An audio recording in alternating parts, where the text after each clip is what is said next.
Rádio Grenal, Flávio Dalpisol.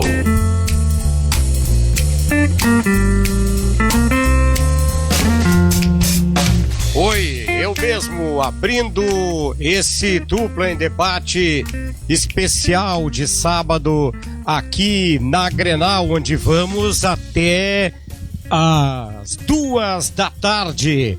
Vamos até às 2 da tarde com muitas informações, mas sobretudo com muitas opiniões, trazendo aqui a nossa turma toda, a nossa galera toda, que hoje conta com Calvin Correa, Roberto Pato Mouri, portanto, o Patinho, depois do Grenal de ontem.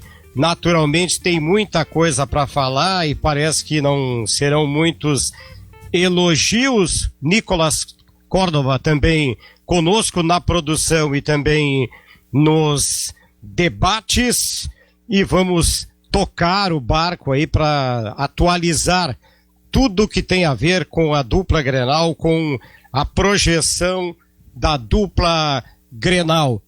Ô, gente, o ou melhor, que nota vocês dariam pro clássico num todo, que foi muito cornetado pelo Brasil afora, considerado como de baixo nível técnico? Vocês concordam com esse baixo nível técnico e que nota vocês dariam pro nosso clássico, hein? Boa tarde.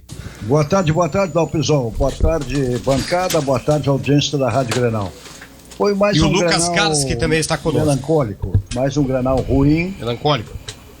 Melancólico.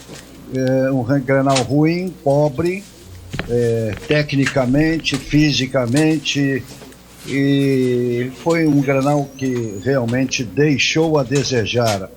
Aliás, a Grenal, para quem acompanha a Grenal há muitos anos, e você é um deles, né, Dalpisol? E eu também. Tempão já. Muitos anos acompanhando o Grenal e muitos anos trabalhando em Grenal. Grenal normalmente não oferece bom jogo, não oferece bom futebol. E principalmente agora, né, que Grêmio e Internacional estão enfrentando aí uma crise violenta de jogo. O Grêmio ainda à procura de um futebol melhor, o Internacional sem nenhum futebol, porque Kudê a esse time não deu uma cara. Então, não me surpreendeu aquilo que aconteceu ontem na Arena, e eu daria uma nota 5.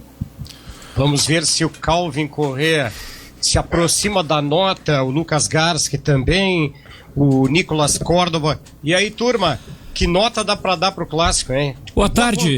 Boa tarde, Dalpisol, Pato, Lucas, Nicolas, toda a audiência ligada na Rádio Grenal. Como o Pato destacou aí, um Grenal mais do mesmo, era a expectativa de um Grenal pessimamente jogado, e foi o que aconteceu.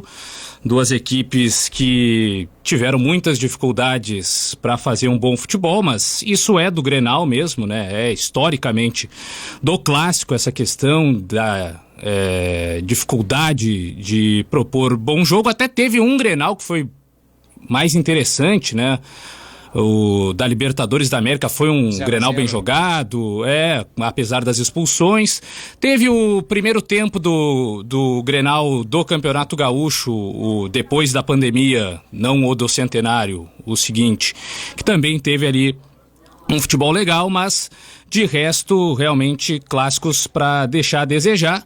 Mas dentro disso, o Grêmio ainda foi melhor, na minha visão, né? Criou mais oportunidades, chegou mais próximo do gol, fez o seu gol numa jogada construída, né, com o PP e o Diego Souza, e aí contou com a incompetência do outro lado do Grêmio, né, e especialmente do Bruno Cortez, que acabou saindo como o vilão do clássico, não pelo pênalti, mas porque ele é quem produz a jogada que depois origina no pênalti, né? É uma bola que ele tá ali para deixar ela sair, ela não tem força o suficiente, ele se atrapalha todo, não consegue afastar direito, deixa a bola viva na área e aí depois acaba na infelicidade cometendo pênalti. Mas o pênalti não é de um nível técnico fraco. A jogada que ele não consegue afastar, isso sim, demonstra um nível mais fraco tecnicamente, e a partir daí do pênalti que ainda conta com a sorte, o Galhardo, o azar do Vanderlei, porque se a gente for fazer a análise fria do lance, o Galhardo cobra o pênalti, ela dá na trave e sai, dá na trave e vai para o meio da área. E do meio da área é que ela bate, tá indo pro meio da área, ela bate nas costas do Vanderlei e entra, né? Se fosse até numa competição da FIFA, seria dado gol contra, porque o chute do Galhardo parou na trave e tava indo embora, não tinha direção do gol mais. Então, ainda assim, com a sorte, o Inter conseguiu empatar, mas um pênalti dado aí pelo Bruno Cortez. E de resto também, tudo muito previsível, o Musto tomando cartão e vermelho e sendo expulso, e ainda depois dando entrevista dizendo que não foi pra tanto, que ele só deixou o braço ali pra impedir a corrida do Diego Souza, mas aí as imagens mostram ele não só deixando o braço reto, mas virando o braço pra trás pra acertar mesmo o Diego Souza. Então, muito previsível o clássico Grenal. Vai pra concordar com o Pato, aí pode ser uma nota 5 ou uma nota até mais baixa, mas pro nível do que estamos acompanhando de jogos no Campeonato Brasileiro é isso, né? Não, o Grenal não foi nem o pior jogo do sábado no Brasileirão, porque teve ainda o Red Bull Bragantino e Corinthians. Isso, horror. Então pode ser uma nota 5 aí, dentro da média de jogos ruins do Campeonato Brasileiro. Boa tarde, Boa tarde, tudo bem? Boa tarde, Dalpizol. Boa tarde, Pato, Nicolas, Calvin, todo ouvintes da Rádio Grenal. Eu concordo com o Calvin, concordo com o Pato. É um Grenal para nota 5, 6 e mais uma vez um Grenal da teimosia, né? A teimosia do Kudê em insistir com o Musto e com o Renato em insistir nas substituições erradas. O Robinho ontem, o Grêmio estava ganhando de 1-0, ele tira o Alisson, que é um jogador de velocidade, para colocar o Robinho para preencher o meio-campo. O Grêmio perdeu as forças do contra-ataque. Também da teimosia por insistir em Bruno Cortez. Ele já provou que deu títulos pro Grêmio, é um bom lateral, mas o Diogo Barbosa chegou e pede passagem, né? E ontem ficou claro que o Cortez falhou, era para ter sido expulso no primeiro lance do segundo tempo, onde ele deixa o pé nas pernas do Heitor, e ali já era para ter tomado vermelho, e aí não contente conseguiu fazer o pênalti, que já era para ter tomado o amarelo também, e depois foi expulso dando aquela chegada no Cuesta. Um Grenal da teimosia, eu também fecho com nota 5, 6, entretanto, o Kudê continua com o Inter na vice-liderança e o Grêmio fica com seu 8º empate no Campeonato Brasileiro e fica lutando para conseguir de novo uma recuperação que até agora não veio nesse Brasileirão. Muito bem. E aí, Nicolas? Boa tarde, Dalpizol, Calvin, Lucas e Pato. Eu concordo com os colegas, mas eu acho que não foi tão horrível assim. Eu daria uma nota 6,5, principalmente pelo primeiro tempo. Eu acho que as duas equipes buscaram o jogo, o Grêmio buscou ainda mais. E é uma crítica que eu faço ao Kudê, ele quando joga contra o Grêmio se acovarda. Bota o time todo pra trás, bota o time todo recuado e não tem aquela peça de velocidade, né? Então, a gente viu muito o Thiago Galhardo puxando o contra-ataque, ele não é jogador pra isso, e não deu certo, né? E as substituições do Kudê também demoram muito para serem feitas, isso não é de hoje. Ontem só substituiu aos 15 minutos do segundo tempo, quando já estava perdendo e jogando mal.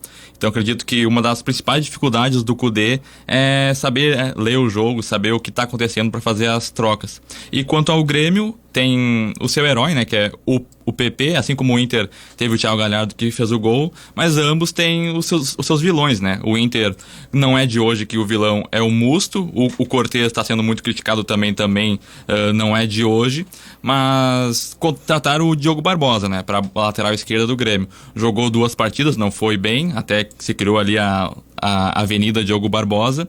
E quanto ao Inter do Musto, o Kudê tem que rever isso, senão vai morrer abraçado ao argentino. Claro, uma o pergunta Musto, diferente. O Dalpizol? Claro, Patinho.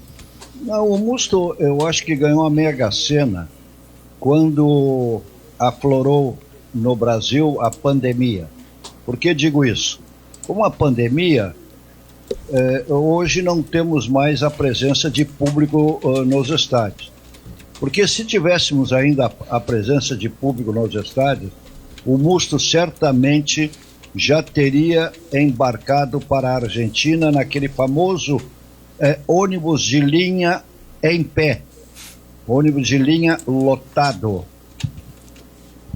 Teria ido. Uma pergunta para o Lucas, para o Nicolas e para o Calvin. Quem se salvou no Grenal? Os que se salvaram. A do Pato, viu, o Calvin? Por motivos óbvios é o contrário. Pro Pato eu pergunto quais foram as nabas do Grenal. Pro Pato vai, acho que, fazer uma lista, né? Mas Nabas do Grenal. dos que se destacaram, o PP, né, pelo lado do Grêmio, mais uma vez mostrando que ele é a solução dos problemas, né? Cada vez mais está conseguindo se demonstrar esse jogador para ser o substituto do Everton Cebolinha, para nos momentos em que o Grêmio não tiver criando grandes oportunidades, a bola cair no pé dele para resolver, e demonstrou muita frieza mais uma vez na finalização. Ele gosta desse tipo de finalização de cavadinha, né, por cima do goleiro, sai cara a cara com o goleiro adversário, não se assusta e faz o toque por cima do goleiro no momento que ele cai. Do lado do Inter, acho que o Cuesta fez até um Grenal um pouco mais razoável em relação ao que ele vinha apresentando, mas se a gente for avaliar o lance do gol, até para mim tem uma falha dupla, né? Porque o Cuesta perde ali na disputa com o Diego Souza, mas o Moledo também vai junto e esquece da infiltração do PP, né? O Moledo... Bateram cabeça. O Moledo vai marcar o Diego Souza, que já tá sendo marcado. Aí eu não sei se é falta de confiança no Cuesta, daqui a pouco de olhar, o Cuesta não vai dar conta do Diego, eu tenho que ir lá ajudar. Porque tava num duelo mano a mano em que o Diego já tava ficando de costas pro gol. E aí os dois foram no mesmo jogador e o PP sobrou livre para fazer o gol. E o Lomba, né? O Lomba conseguiu fazer algumas defesas importantes. O Lomba vinha de alguns jogos ali em que tomava um chute no gol e a bola entrava. No jogo passado, já contra o São Paulo, ele conseguiu se destacar fazendo boas defesas, e no Grenal também fez defesas importantes. Então, eu diria que o Lomba, acho que para mim foi o que mais agradou, assim, se salvou do Inter, e do Grêmio o PP mais uma vez se mostrou a solução. E o Renato de novo insistindo com alguns jogadores que ainda não renderam e talvez não vão render, né? Ele coloca o Robinho e o Robinho acaba com o meio de campo do Grêmio. O Grêmio perde a sua estrutura ali de armação e com isso começa até a dar chances para o Inter nos contra-ataques, mesmo quando já estava vencendo o jogo, né? Não, antes do lance do pênalti, o Galhardo perde uma cara a cara com o Vanderlei, mas para mim dos que se salvaram, o PP do lado do Grêmio e o Lomba do lado do Inter. No Inter eu salvaria o Heitor, porque marcou o melhor jogador do Grêmio e não comprometeu, e também... Mas o gol saiu por ali, né, Pato? Não pode ser considerado mortofol no lado do Inter. Claro que o Lomba, que é o grande salvador do Inter, Moledo e Bicão. Danilo não vem aí. E o Wendel também, que teve uma atuação relativamente satisfatória. No lado do Grêmio, o PP, e eu ficaria aí com o Lucas Silva, assim, nada demais. O resto tudo nave mortopol. Eu fecho com o Pato também. Pelo lado do Grêmio eu fecho com o Lucas Silva e o PP pelo gol e o Lucas Silva por dar a sustentar o meio de campo do Grêmio ali, tanto defensivo quanto ofensivo, tanto que ele tem uma ótima oportunidade que ele chuta de fora da área e o goleiro colorado salva. E pelo lado do Inter eu também fecho com o Heitor, só que eu fecho com o Thiago Galhardo. O Heitor pra mim foi um bom lateral, tanto que o gol pode ter saído pelo lado dele, mas não foi falha dele em si, foi do Moledo que não marcou o PP, mas ele foi consistente, fez o feijão com arroz bem feito. E por que o Thiago Galhardo? O Thiago Galhardo é o jogador que mais deu perigo ao gol do Grêmio, ele perde 3 oportunidades claras e faz o gol de pênalti. É o jogador do Inter melhor em atividade no Brasil e que é o jogador diferente, né? Aquele que cria, aquele que chega na frente, aquele que cadencia o meio de campo, mas precisa de ajuda para melhorar a equipe colorada. Eu tô nessa aí também. Eu acho que no Inter quem se destacou foi o Marcelo Lomba. Até no gol do Inter, no pênalti, no braço do Cortez, foi começo numa defesa do Lomba, né? Daí a bola foi pro ataque e, enfim, bateu no braço do Cortez e acabou sendo o pênalti para o Inter. E eu acho que o Potker e o D'Alessandro entraram bem na partida também. Claro, o Kudê botou o Potker na intenção de ter aquele jogador de velocidade, né? Mas não é a do Potker. Mas ele conseguiu controlar bem a bola na frente e o D'Alessandro tem uma técnica que não se perde com a idade, né? E fez uma boa partida assim que entrou no jogo. E o Grêmio, eu gostei muito do tripé de meio campo do Grêmio, do Darlan, do Matheus Henrique e do Lucas Silva, sobretudo do Lucas Silva, que vem fazendo boas partidas. E nas laterais acho que não comprometeram, obviamente o Cortez comprometeu o jogo, passou por ele o resultado, mas os demais assim não vejo grande prejudicados. Eu não gostei também da arbitragem, vou discordar um pouco do Renato, que elogiou a arbitragem, até é difícil a gente ver um treinador elogiando a arbitragem, mas aquele lance que o Cortez tomou o segundo amarelo, eu não vi por que ele tomou aquele segundo amarelo, sendo que veio de encontro com o Cuesta, se eu não me engano. Isso, mas é que ele foi no corpo do Cuesta, né? Pois é, mas eu não vi como um cartão, se bem que tinha um lance anterior que ele podia ter tomado o Foi cartão. o pênalti. Exatamente. Daí talvez pra compensar ele deu esse cartão. E no gol do Grêmio também o Thiago Galhardo foi puxado, né? Lá atrás, no começo da jogada ainda, e não sei se o VAR pode intervir nisso, sendo que foi muito antes. Ontem os comentaristas de arbitragem falaram que não era mais um lance de VAR, né? Porque é outro lance de ataque, aí não pode voltar àquele anterior. Por isso que o VAR não foi chamado no gol do Grêmio. Agora, o árbitro é meio Mr. Magoo, né, Pato? Porque ele não viu o lance do Musto, ele não viu o pênalti, que foi qualquer... Não tinha como não ver o pênalti. Nos dois momentos, ele foi chamado pelo VAR, né? Mr. Magoo, tem razão, Dalvisol. Não, o Klaus é, na minha opinião, um dos melhores árbitros brasileiros. Ele não chegou a comprometer, mas não teve uma atuação à altura do Klaus. Já vi atuações do Klaus bem melhores do que aquela do Grenal. Mas, somando, multiplicando, dividindo, não comprometeu em nada o resultado do Grenal. O resultado do Grenal, olha, por aquilo que apresentaram os dois times em campo, eu acho que até o resultado de 1-1 ficou aí de bom tamanho. Dois times que não estão jogando absolutamente nada. Não, e o que chama a atenção, Dalpisol, é que na hora do pênalti do Cortez ele faz um movimento claro, o árbitro, né? Que a bola tinha batido na cintura, ele sai batendo no corpo dele ali. Impressionante, ele não estava tão longe. E é o nosso melhor árbitro, né? É o árbitro que vai pra Copa, então temos que nos preocupar. Número 1. Ô, Dalpisol. Debate que conta com Calvin Correa, Roberto Pato Mouri, Lucas Garski e Nicolas Córdova. Tem um detalhe que eu queria questionar para vocês aí, meio tantos assuntos, né? Ontem nas redes sociais, no pós-jogo... Tem muito Nicolas nessa redação, tem que tirar alguém aí, viu? Entrei agora, vamos ver. O Nicolas Picolé. Tem os Brunos também, né, Pato? Ele não está presente hoje. Olha aqui, nas redes sociais ontem foi dito o seguinte, que o Renato... ele, junto com o Bruno Cortez, eram os mais criticados. Vocês acham que realmente as críticas, elas procedem, elas têm razão de ser, ou há um exagero, um acúmulo de insatisfações com relação ao Renato na visão de vocês, hein, pessoal? Eu concordo. Eu vejo assim, que o Cortez fez a pior partida dele com a camisa do Grêmio foi no Grenal.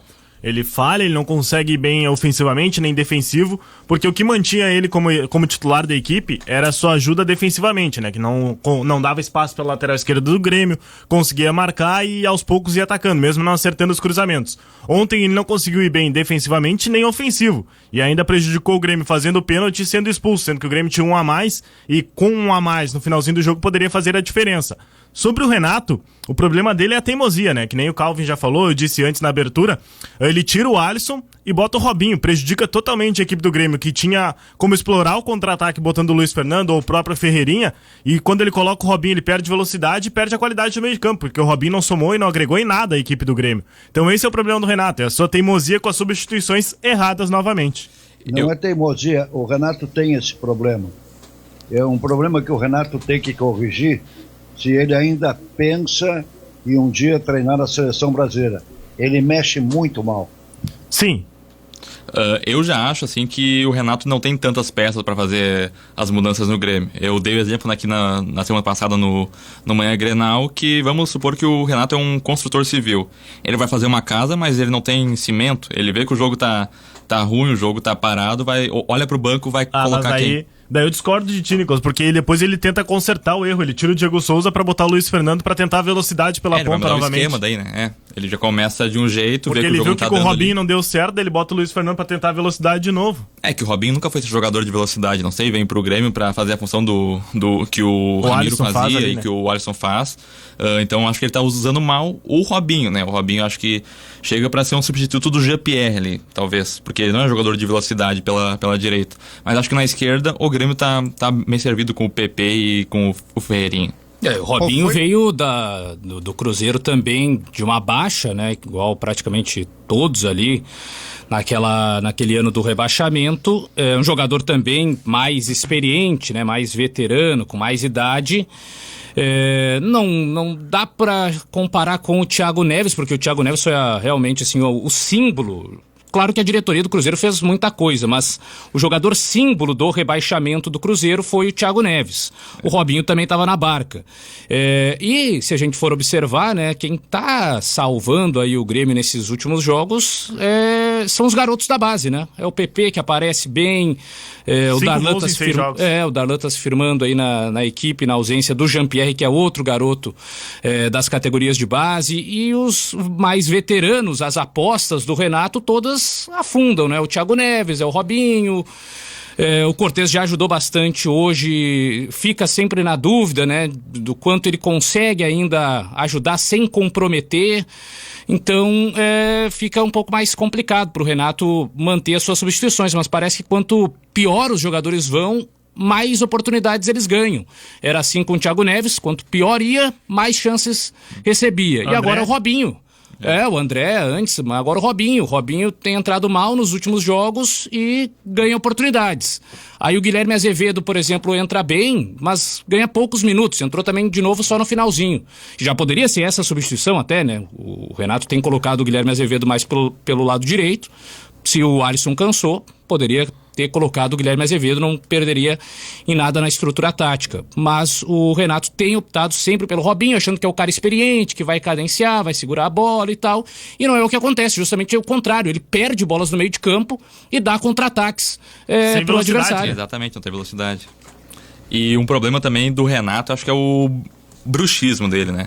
Quando ele fica insistindo no jogador, ele não para, só vai parar quando mandarem embora, que nem fizeram com o Thiago Neves. Então, eu acho que o Renato, o maior problema dele é esse aí. De resto, acho que ele é um baita treinador. O que eu ia perguntar pra vocês, não faltou... Oi? Lucas, só que eu queria que vocês descobrissem, me dessem o nome de um treinador que não tem bruxaria, que não tem bruxos. É algo assim que a gente detecta com facilidade. Todos eles têm os seus bruxos. O homem de confiança, bruxaria. né? O Kudê eu acho que vai morrer abraçado com o Musto, né? Porque acho que se o Musto for titular na próxima partida que ele voltar, acho que o Kudê é difícil. A torcida vai chiar. Sorte dele que não tem torcida no estádio, senão qualquer entrada do Musto já ia ter muita vaia. E eu pergunto pra vocês, quem é mais teimoso, o Kudê com o Musto ou o Renato com o Robinho? Acho que o Musto. O Kudê com o Musto. Porque é titular, né? E ele tem uma peça ali que é o Lindoso pra colocar, né? Então é complicado. Ô Pato, será que o Kudê, se não tivesse surgido o empate ontem, ele já estaria na caixa? Não, eu acho que não. Eu acho que ainda não iria para a caixa. A direção talvez esperasse aí mais uma ou duas partidas. Agora, esse Musto, ele merece um espaço melhor aqui no nosso programa, viu, Dalpisol? Uma análise melhor. Esse rapaz deveria ser demitido, deveria ter procurado o RH sem que ninguém o mandasse para o RH. Ele, de espontânea vontade, deveria ir para o RH e pedisse ou a sua demissão ou uma redução substanciosa no seu salário.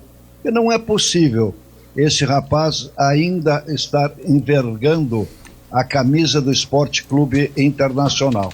Sinceramente, eu não consigo compreender o porquê. Pato, mas tem um detalhe. Já pensou se ele vai lá no RH do Inter e quem está lá no RH estará Ítalo Gal e diria assim, não aceitamos a tua rescisão? Bom, daí vai junto, né? Não, mas eu acho que o Ítalo, que é uma pessoa inteligente, ele já se entregou, né? Ele se entregou. Ele não, até o Ítalo não suporta mais a presença do Musto. Eu não sei, esse jogador, eu fiz uma análise, ele foi muito bem com o Kudê, quando o Kudê dirigia, não o Racing, mas o Rosário Central, se não estou enganado. Isso. Mas, na época, aquele Rosário, o Racing, era um time muito bem organizado, tinha bons jogadores, E aí então o Musto podia até participar daquele jogo, mas nunca foi considerado um grande jogador. Eu não sei, sinceramente, o porquê da presença desse rapaz aqui no Internacional. E será que vai ter multa pra ele? Porque o Inter chega à 13ª expulsão no ano, né? É o time brasileiro que mais tem expulsões e a segunda do Musto em Grenal, prejudicando mais uma vez o Internacional. O contrato desse rapaz é até o final do ano só, né? Então, sim, isso. Muito melhor. Eu espero que o Inter não renove com ele, né? Seja então a diretoria que for. Fazer o Natal já na sua cidade e por lá ficar. O REC diria o seguinte, Calvin, Lucas, Nicolas, Pato, o REC perguntaria da seguinte forma, usando o termo que ele utiliza de imbecilidade, segundo ele adjetiva, qual foi a expulsão mais imbecil? Aquela do Leandro Fernandes lá na Colômbia ou a do Musto ontem? Do Leandro Fernandes, porque o vídeo mostra claro, né? O jogador do América encosta nele, ele não gosta e dá uma cotovelada no cara sem necessidade alguma, o jogo parado. A do Musto também foi infantil, mas a do Leandro Fernandes foi superior, porque o jogo tava parado. E a do Leandro Fernandes nem VAR tinha, né? Então foi muito claro. Na frente do juiz ainda, exatamente, né? Tanto que o juiz viu e nem hesitou em mostrar o cartão vermelho, ele nem reclamou, né? Saiu do jogo. Parece aquele joguinho da várzea de colégio da 5ª, 6ª série que ela expulsou. Viu, Pato? Lembra que lá na Colômbia o cara do América deu uma encostada nele, né? No Leandro Fernandes. Deu um cutuco. E aí o Lacerda diz o seguinte, eu reagiria, diria pra ele, tens 24 horas pra tirar isso daí. Não, claro, o nosso Lacerdinha teria tido um comportamento exemplar. Ia dar uma dura no cara, né? Teria um comportamento exemplar, né? Com o rapaz que deu aquela coxada no Leandro Fernandes. O Pato, turma toda aí, de que forma a diretoria do Inter, na visão de vocês, deve chegar no Cudê em relação ao aproveitamento do Musto? Se vocês os 4 fossem dirigentes, como é que funcionaria isso com vocês? Eu acho que tem que dar só um aviso, porque, na minha opinião, de diretoria não tem que dar pitaco no time, quem manda ali é o treinador. Mas quando é recorrente de várias expulsões na equipe, vê que está prejudicando o time em diversos jogos, eu acho que o diretor tem que chegar e falar para ele dar um jeito, né? Porque não tem uma explicação assim para tantas expulsões, isso vai prejudicar o Inter agora e daqui para frente também. Sim, já está no mês de outubro. A tomar nesse momento, Dalpisol, qual? É aquela de fazer as contas de quantos dias ainda dura o contrato dele, dar e pagar aquilo que o Internacional estaria devendo e convidá-lo a retirar-se do ambiente. Eu fecho com o Pato, porque o que acontece? A gente chegando hoje. Gol do Botafogo! Empata no clássico no Rio de Janeiro. Agora Fluminense 1. Opa. Botafogo também 1. Não. Gol do Botafogo. Caio Alexandre, né? O volante, aproveitando ali uma sobra da cobrança de falta do Forster e chutando ali no canto do Muriel. Sobre o Musto ainda, jogador que, além de tudo, né, se ainda compensasse na parte técnica esses deslizes que ele tem na parte disciplinar, tudo bem, mas não é o que acontece, né? É um volante que consegue ali fechar bem alguns espaços e não muito mais que isso. E com a bola tem sérias limitações, né? Um jogador que tem um passe muito ruim, erra passes no meio de campo com facilidade, e uma função que, em tese, né, pro time do Eduardo Cudê, que quer construir desde trás, que até prioriza zagueiros que têm uma qualidade na saída de bola, não faz muito sentido ter um volante como o Musto, que é justamente o contrário, é um volante que não tem qualidade no passe, na saída, não agiliza jogo, não quebra a linha com um passe por dentro, é um jogador que é muito limitado com a bola e sem a bola até cumpre ali o seu papel de marcador, mas sempre com essa dificuldade em se controlar na hora de não receber cartões, né? E às vezes procura essas faltas desnecessárias. Deseducadamente, eu diria que o grande problema do Musto está no fato que este esporte é praticado com uma esfera de couro. Ele é inimigo da bola, né, Pato? Ele é inimigo da bola. Completamente. Ele maltrata ela, ele machuca, ele bate nela.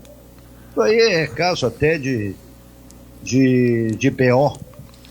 Não, a gente tá chegando em 4 de outubro e até hoje eu não vi uma atuação boa do Musto, que o torcedor colorado pode botar. Ah, o Musto jogou bem esse jogo. Não, até hoje não teve. Ele não consegue agregar quase em nada pro Inter. Ele marca, mas marca fazendo as faltas, tomando os cartões, sendo expulso.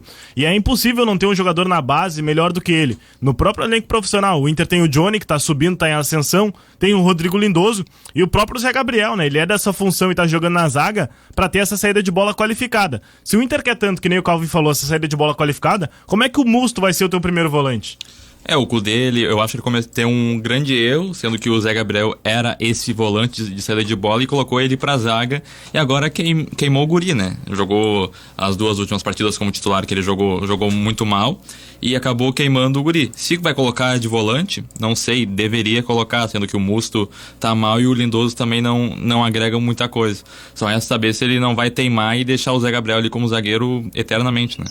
O jogador para aquele lugar o Internacional tem, se chama Johnny, mas necessita dar ao Johnny sequência, a mesma sequência que vem sendo dada ao Musto e ao Lindoso. Teria que ser, né? O Pato, a pergunta é para todas, mas eu começo contigo porque tu és, digamos assim, um corneteiro mor do programa. Em relação a esse atleta... Eu pago para isso, Dalpisol. Tu és o coveiro dele. Tu vai com a pá já cavando do coitado do cara. Rodrigo Moledo, tem como tirar do time? Eu acho que não, mas começa com o Pato. Não.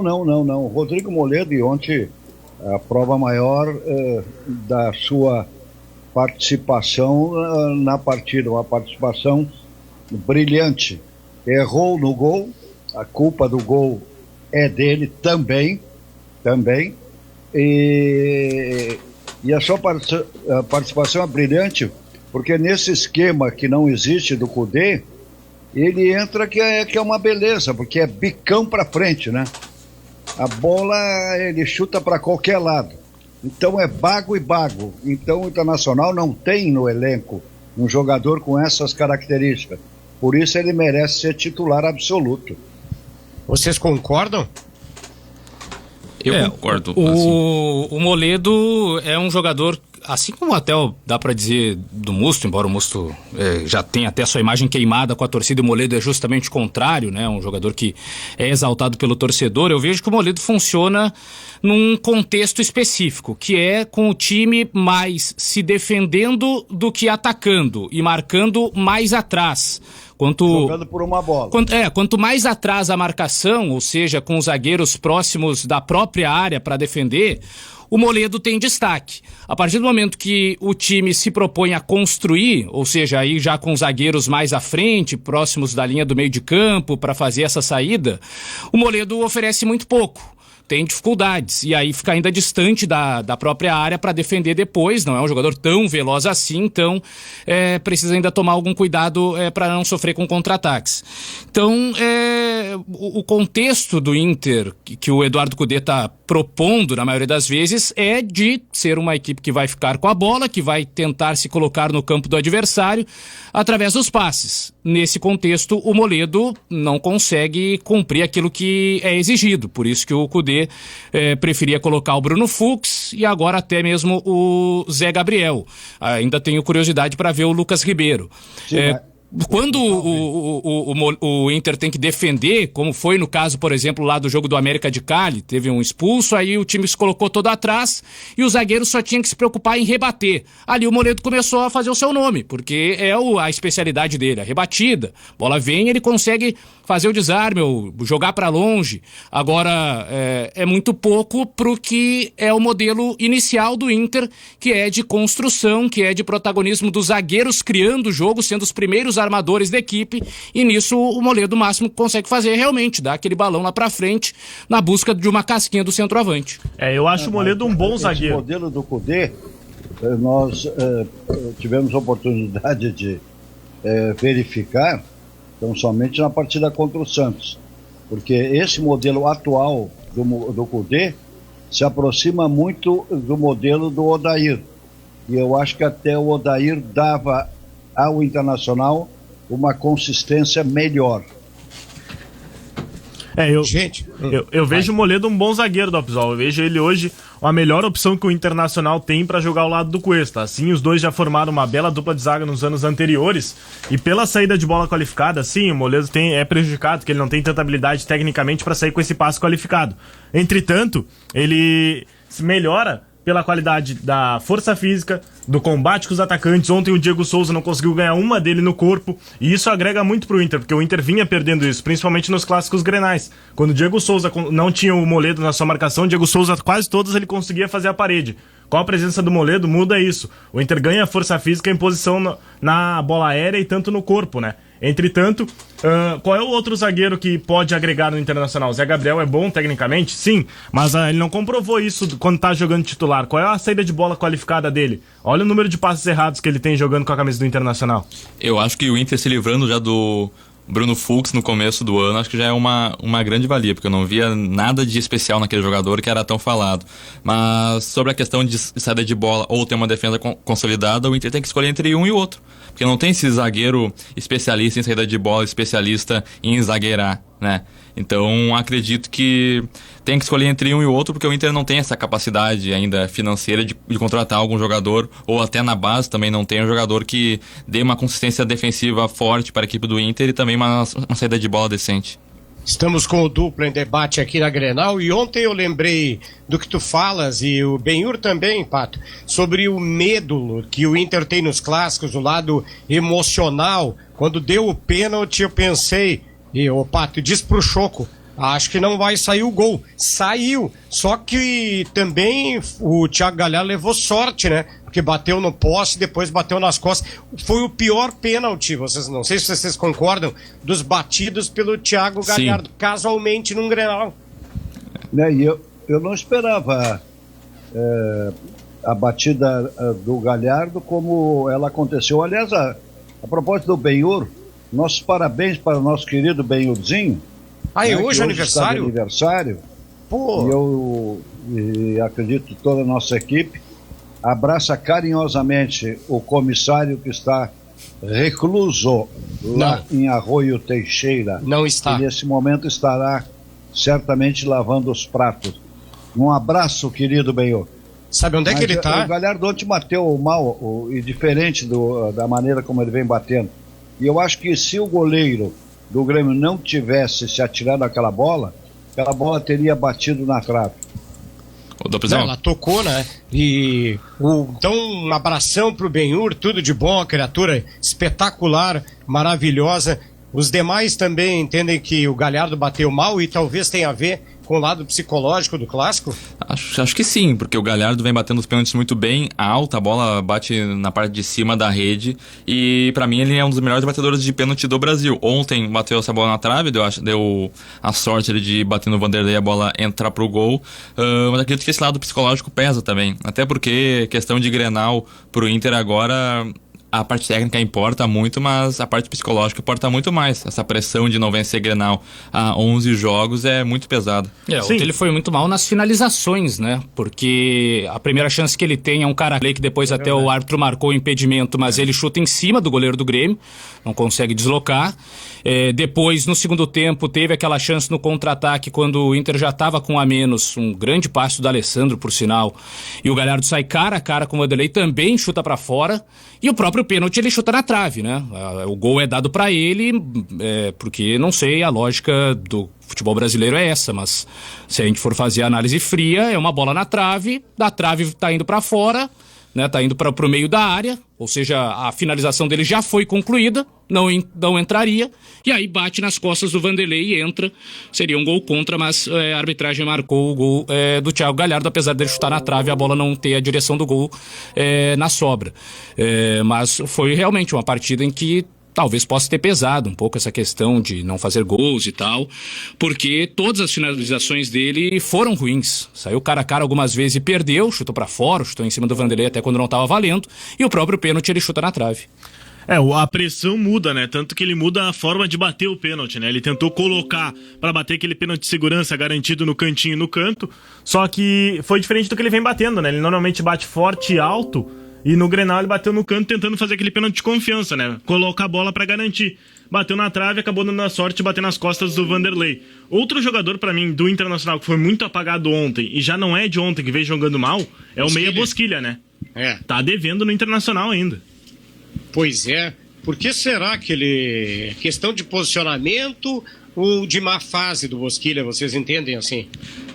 Eu vejo que não só o Bosquilha, né? O Edenilson também, mais uma vez, fez uma partida bastante apagada. O próprio Patrick teve dificuldades também em levar essa bola para o fundo ali nos duelos com o Orejuela. Então, o meio de campo todo do Inter não funcionou. E aí, claro, vai cair um pouco mais no Bosquilha porque é o jogador com características de armação, mas a verdade é que o Inter não tem exatamente um meia responsável pela criação. É muita movimentação de todos os meio-campistas. E sempre com os laterais bem abertos para fazer as jogadas de linha de fundo. Nisso o Heitor até conseguiu aquele destaque, né, do lançamento do Cuesta, aquela bola que já é característica do Inter do Kudê, né? O zagueiro do lado canhoto manda pro lateral direito fazer a infiltração pelo lado, assim como o mesmo acontece do outro lado, só que como tinha o Moledo ontem, né, aí não tinha essa qualidade para fazer essa inversão de bola. Mas o meio de campo como um todo não funcionou do Inter. E aí o Bosquilha é mais apontado, mas o Edenilson já há algum tempo também tem feito partidas ruins, muito abaixo daquilo que pode apresentar. Não sei se tem a ver com a questão da proposta lá do time árabe, se balança a cabeça do jogador. Mas aí, sem o Edenilson fazer uma boa partida, o Bosquilha também cai o rendimento, o próprio Patrick perde um pouco do destaque, e aí o Inter como um todo não funciona, né? Ainda assim, quando o D'Alessandro entrou, o Inter conseguiu uma melhora ali, né? O D'Alessandro pelo menos tem essa característica de ficar mais com a bola e ligar o meio com o ataque, coisa que o Bosquilha não é exatamente esse meio armador clássico, né? Então o Kudê até poderia ter colocado o D'Alessandro mais cedo, vendo que o time não mudou. Isso que me chamou a atenção, né, da escalação do Eduardo Kudê e da postura do time. O Inter vinha já com 5 grenais, sob o comando do Eduardo Kudê, ainda não tinha vencido o Grêmio. Nos últimos grenais, inclusive, jogando mal, né? E ele não fez absolutamente nada de diferente. Então, como é que poderia imaginar um resultado diferente, uma vitória do Inter, se ele não mudou em absolutamente nada? O Grêmio seguiu com seu jeito de jogar porque vinha vencendo. O Inter seguiu com o seu jeito de jogar porque vinha perdendo, não faz o menor sentido. Então isso que me chamou muito a atenção, a escalação e especialmente a postura do Inter, que foi a mesma dos últimos grenais, e dessa vez conseguiu o empate até contando muito com a sorte. Não, me chama a atenção. Vocês concordam que é muito triste essa realidade do Internacional, que ainda depende de um jogador de 40 anos, e ontem, inclusive, no final do jogo, o Kudê, naquele seu... portunhol, todo atrapalhado, que você quase que não entende absolutamente Tá sendo nada. gentil com o portunhol, Pato. Que a utilização do jogador D'Alessandro, ela será uma utilização com conta-gotas. Então, não dá para contar com o D'Alessandro como solução. Pois é. Vocês teriam escalado para início de jogo... Ali, o Musto é uma obviedade que vocês não teriam colocado. Mas mais alguém no Inter ou alguém do Grêmio que começou, vocês não teriam começado? Detectando erro do treinador, dos técnicos? Eu acho que pelo esquema de jogo do Inter, o Abel Hernandes tem que entrar, né? Mas também não ajudou em nada o time. Nada. Eu acho que esse esquema do Kudê com 2 caras lá na frente tem que ser revisto. Porque o único que funciona é o Thiago Galhardo. Ele começou esse esquema com o Thiago Galhardo e com o Paulo Guerreiro. O Guerreiro não tá, então ele tem que improvisar alguém ali no lado do Galhardo. Mas o Leandro Fernandes não funcionou no Grenal, ou contra o América de Cali. E o Abel Hernandes também não funciona. Então acho que ele tem que ver esse esquema de jogo para deixar o Thiago Galhardo sozinho lá na frente. O Abel Hernandes... Internacional, o Dalpisol, estão enfrentando o mesmo problema. Falta de um atacante. Diego Souza não está jogando absolutamente nada. Foi protagonista tão somente no Gauchão e depois desapareceu. E o Internacional está improvisando o Thiago Galhardo como centroavante, quando ele poderia render muito mais como segundo atacante. Porque o Internacional não tem um primeiro atacante. Leandro Fernandes não joga nada, é um mortopol. Esse Abel é outro mortopol. E aí fica o Internacional sem opções. Eu vou um pouco ao encontro do que o Pato fala, mas ao mesmo tempo discordando. Eu acho que o que falta para a dupla Grenal é um meia armador, tanto pro Inter quanto pro Grêmio. Por que cai a cobrança um pouco mais em cima do Bosquilha? Porque ele tem essa função, né? Já que o Thiago Galhardo tá mais ofensivo, sobra pra ele criar as jogadas. E quando ele tá em campo, ele não tem conseguido fazer isso. Pode ser porque o Patrick não vem bem, o Edenilson também não, mas quando o D'Alessandro entra, o D'Alessandro perde um pouco a velocidade do time do Internacional, mas cadencia o jogo. Faz a bola rodar, faz a bola chegar no Thiago Galhardo, faz chegar no Abel Hernandes. E quando o D'Alessandro não tá em campo, o Inter perde muito isso. Eu vejo que nem o Dalpisol falou, quem vocês colocariam? Que nem o Calvin falou, eu colocaria o D'Alessandro pra tentar algo diferente. O D'Alessandro conhece o clássico, gosta de jogar e consegue criar as jogadas. O Abel Hernandes até hoje no Inter deu certo em uma partida, onde ele fez 2 gols, ajudou o Internacional, fez aquela vitória de 4-3, mas tirando esse jogo, qual é a outra partida que ele foi bem? Ele não consegue jogar no esquema do Internacional, ele não consegue render. Qual a finalização que ele teve ontem no Clássico para ele ser o atacante? No começo do ano, já na pré-Libertadores, o esquema do Inter era com D'Alessandro e Paulo Guerreiro na frente. Depois o D'Alessandro caiu de rendimento e o Thiago Galhardo subiu e entrou no time.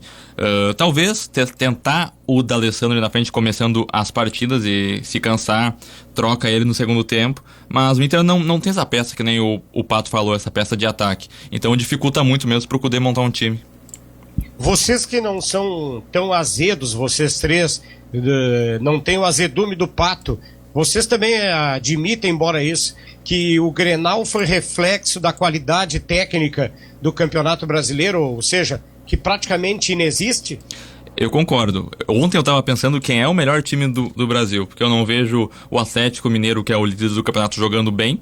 Acho que o futebol dele basta para ganhar apenas. O Palmeiras, incrivelmente, é invicto no Campeonato Brasileiro e na Libertadores. Não sei como, jogando muito mal. Acho um gol ali incrível de chiripa e vence a partida, empata. Mas eu não vejo ninguém assim. Então acho que o Grenal mesmo é o reflexo do nosso futebol, que vive inconstantes momentos, né? O Flamengo, que vinha muito bem, tomou 5 do Independente Del Valle, tudo bem, fez 4 no jogo seguinte, mas também não apresenta um grande futebol, então a gente está devendo bastante pro torcedor acompanhar bons jogos. Se a gente for observar... Depois que eu assisti 2 rodadas do Brasileirão, aliás, eu estou assistindo aqui uma outra partida terrível, Botafogo e Fluminense. Só tem feito isso em casa, Pato? Impressionante. Só tem feito isso, Pato. Mas o que eu queria dizer é o seguinte, Dalpisol. Já na segunda rodada, eu qualifiquei o Campeonato Brasileiro chinelão. Agora todos estão se dando conta que realmente é um campeonato chinelão. Se for observar do Clássico Grenal, né, a gente destacou aí o grande protagonista foi o PP, mais uma vez, que é o jogador que também já surge aí o interesse de clubes europeus, já se fala em proposta do Porto e tudo mais, né, e daqui a pouco vai embora e também já não sobra mais ninguém, né, então o futebol brasileiro vive esse momento, o cara que vai lá, começa a se destacar, fazer alguns gols e ainda tem uma idade relativamente jovem, né? Embora o PP já está aí para perto dos 23, já vai embora, já é vendido e ficam só aqueles jogadores que não têm essa bola toda para jogar na Europa. Então é algo comum, né? Já do futebol. O próprio Pato falou aí do jogo ruim do Fluminense. O Fluminense tinha o Evanilson. O Evanilson fez 2 gols no Campeonato Brasileiro, foi vendido pro Porto mesmo. Então, assim, jogador que tem um mínimo destaque, é jovem, não dura muito. Não, e tu vê o nível técnico, é muito baixo do Campeonato Brasileiro. Acho que é o pior nível técnico dos últimos anos. Porque se tu olhar a classificação dos 6 primeiros, em 5º e 6º tem o Vasco, que até hoje não apresentou um bom futebol, e o Fluminense, do Odair, que tá empatando com o Botafogo num jogo muito fraco, é o 6º colocado com 18 pontos.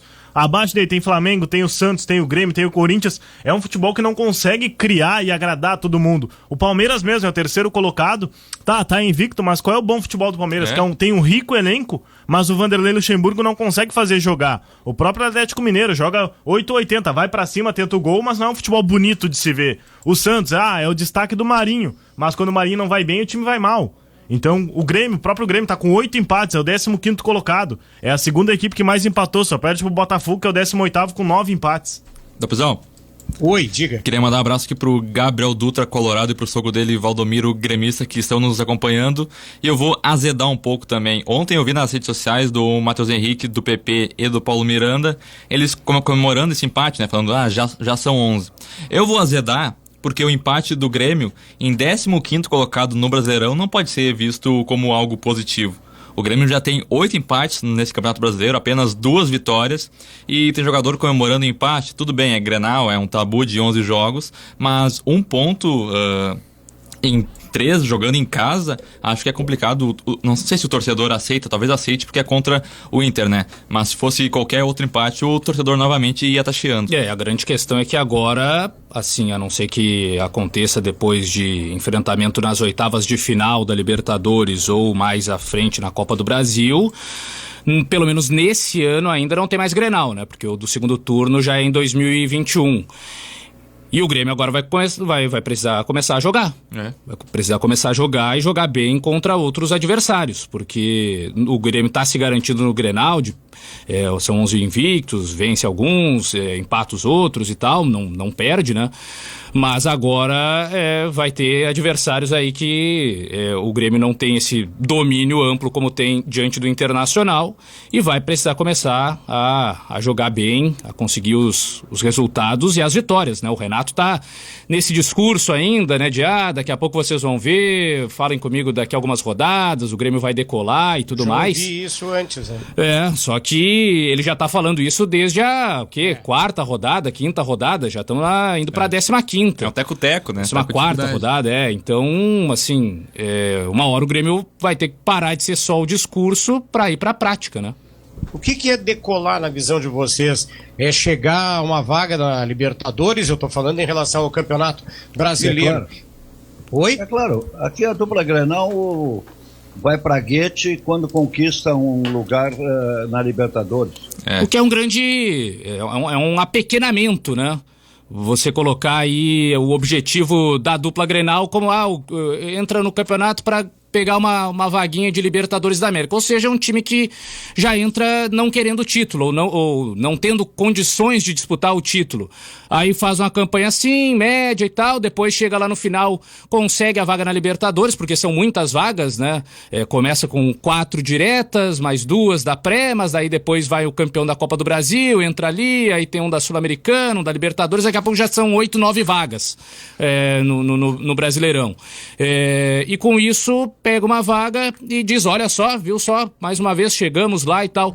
Não adianta, né? Isso aí é muito pouco, eu acho que é um apequenamento dos objetivos, acho que a dupla Grenal tem tamanho para pleitear título do Campeonato Brasileiro, pelo menos tentar, né? Não quer dizer que vai conseguir, mas mirar no título e depois a vaga é um negócio assim, não deu para ser campeão, sobrou a vaga, quase que assim uma lamentação por só ter a vaga na Libertadores da América, e não o contrário, que é uma valorização, assim, parece que é título ir para Libertadores, quando deveria ser assim uma lamentação, não deu pra ganhar o Brasileiro, tá? Sobrou a vaga, não ganhamos essa vaga da Libertadores, então eu vejo como um apequenamento aí da dupla Grenal já nesses últimos anos. E sendo que nos últimos anos a vaga tem vindo na última ou penúltima rodada, né? Aquela comemoração conseguiu entrar no grupo pra ir pra Libertadores, na vaga direta, sem precisar da pré-Libertadores. E em 2020, quando surgiu a pandemia, todo mundo falou, agora é a vez do Inter e do Grêmio focar no Brasileirão, vai ter só o Brasileiro pra jogar nas primeiras rodadas. E não foi assim que a gente tem visto, né? O Inter é o vice-líder, precisa melhorar se quiser concorrer ao título brasileiro, enquanto o Grêmio eu não vejo com mais chance, tá 10 pontos atrás do Atlético Mineiro. Não dá mais. E tem outra coisa que o Renato falou na coletiva, que no ano passado o time tava mal também e decolou. Mas decolou pra onde se o Grêmio não ganhou nada ano passado, além do Campeonato Gaúcho? Então tá bem no discurso do Renato mesmo que a vaga é o que importa pro Grêmio. Infelizmente, título pro time do tamanho do Grêmio não é prioridade. As pessoas que estão nos ouvindo, né, Pato, e conhecerem o Benhur tá de aniversário, ele tá aceitando ligação a cobrar. Então, se você tá sem crédito, liga pro Benhur a cobrar para dar um abraço nele pelo aniversário. O Pato manda ele sair de lá, ele mandou um recado dizendo que tá no aeroporto esperando o Cavani. Manda ele sair, Pato. Grande, só tu, Benhur. Pato. Diz pra ele que o Cavani não vem. Não. O Cavani não vem. Aliás, nunca acreditei que o Cavani viesse. Dessa vez, os meus informantes faliram completamente. Eu, terminada a pandemia, vou pegar um por um.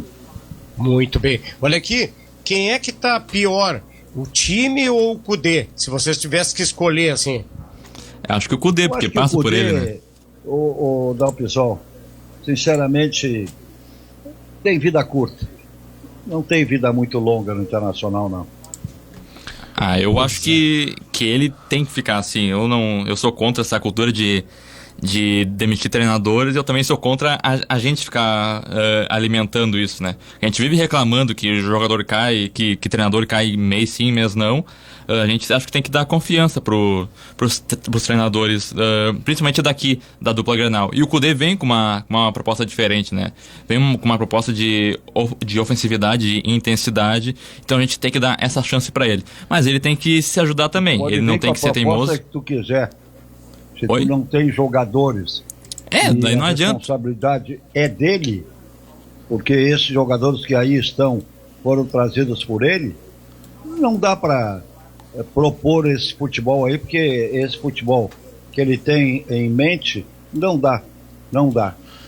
Eu vejo que é um conjunto da Dalpisol, porque o que acontece?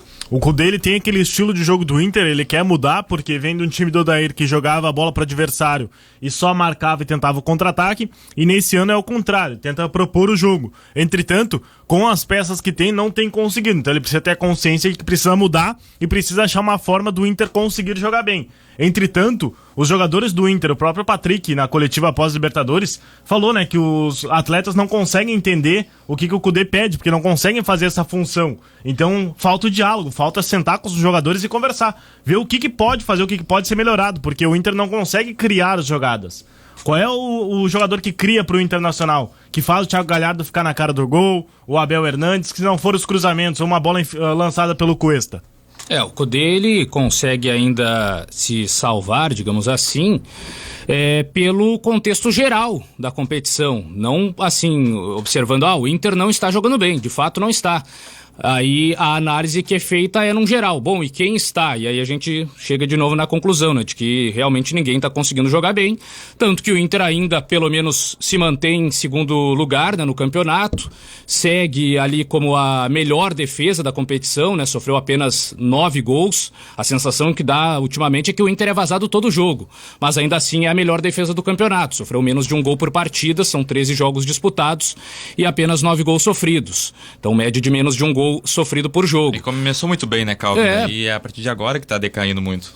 Só que ninguém ainda conseguiu chegar, porque os outros times também estão num futebol não muito melhor do que o do Internacional. Então ele tá dentro da média, até um pouquinho acima, se a gente for analisar o que é tudo do Campeonato Brasileiro, e por isso vai ficando, porque é sempre aquela impressão, aí vai mandar embora e vai trazer quem? Quem é capaz de fazer um trabalho melhor do que o Eduardo Cudê? O trabalho do Cudê tá ruim, ele é o segundo e tem a melhor defesa do campeonato. Quem é capaz então de fazer algo melhor do que isso? Porque a tendência é de chegar ali e piorando a situação. E o Inter, até antes de começar o campeonato, não era nem de longe o principal favorito para conquistar o título do Brasileiro. Então já fazia uma campanha acima das expectativas. E agora ele está simplesmente entrando na normalidade, naquilo que se esperava do Inter no campeonato antes dele começar, que é a campanha irregular, que é altos e baixos, que é tropeços e tal, que é o que o Inter vinha apresentando nos últimos anos.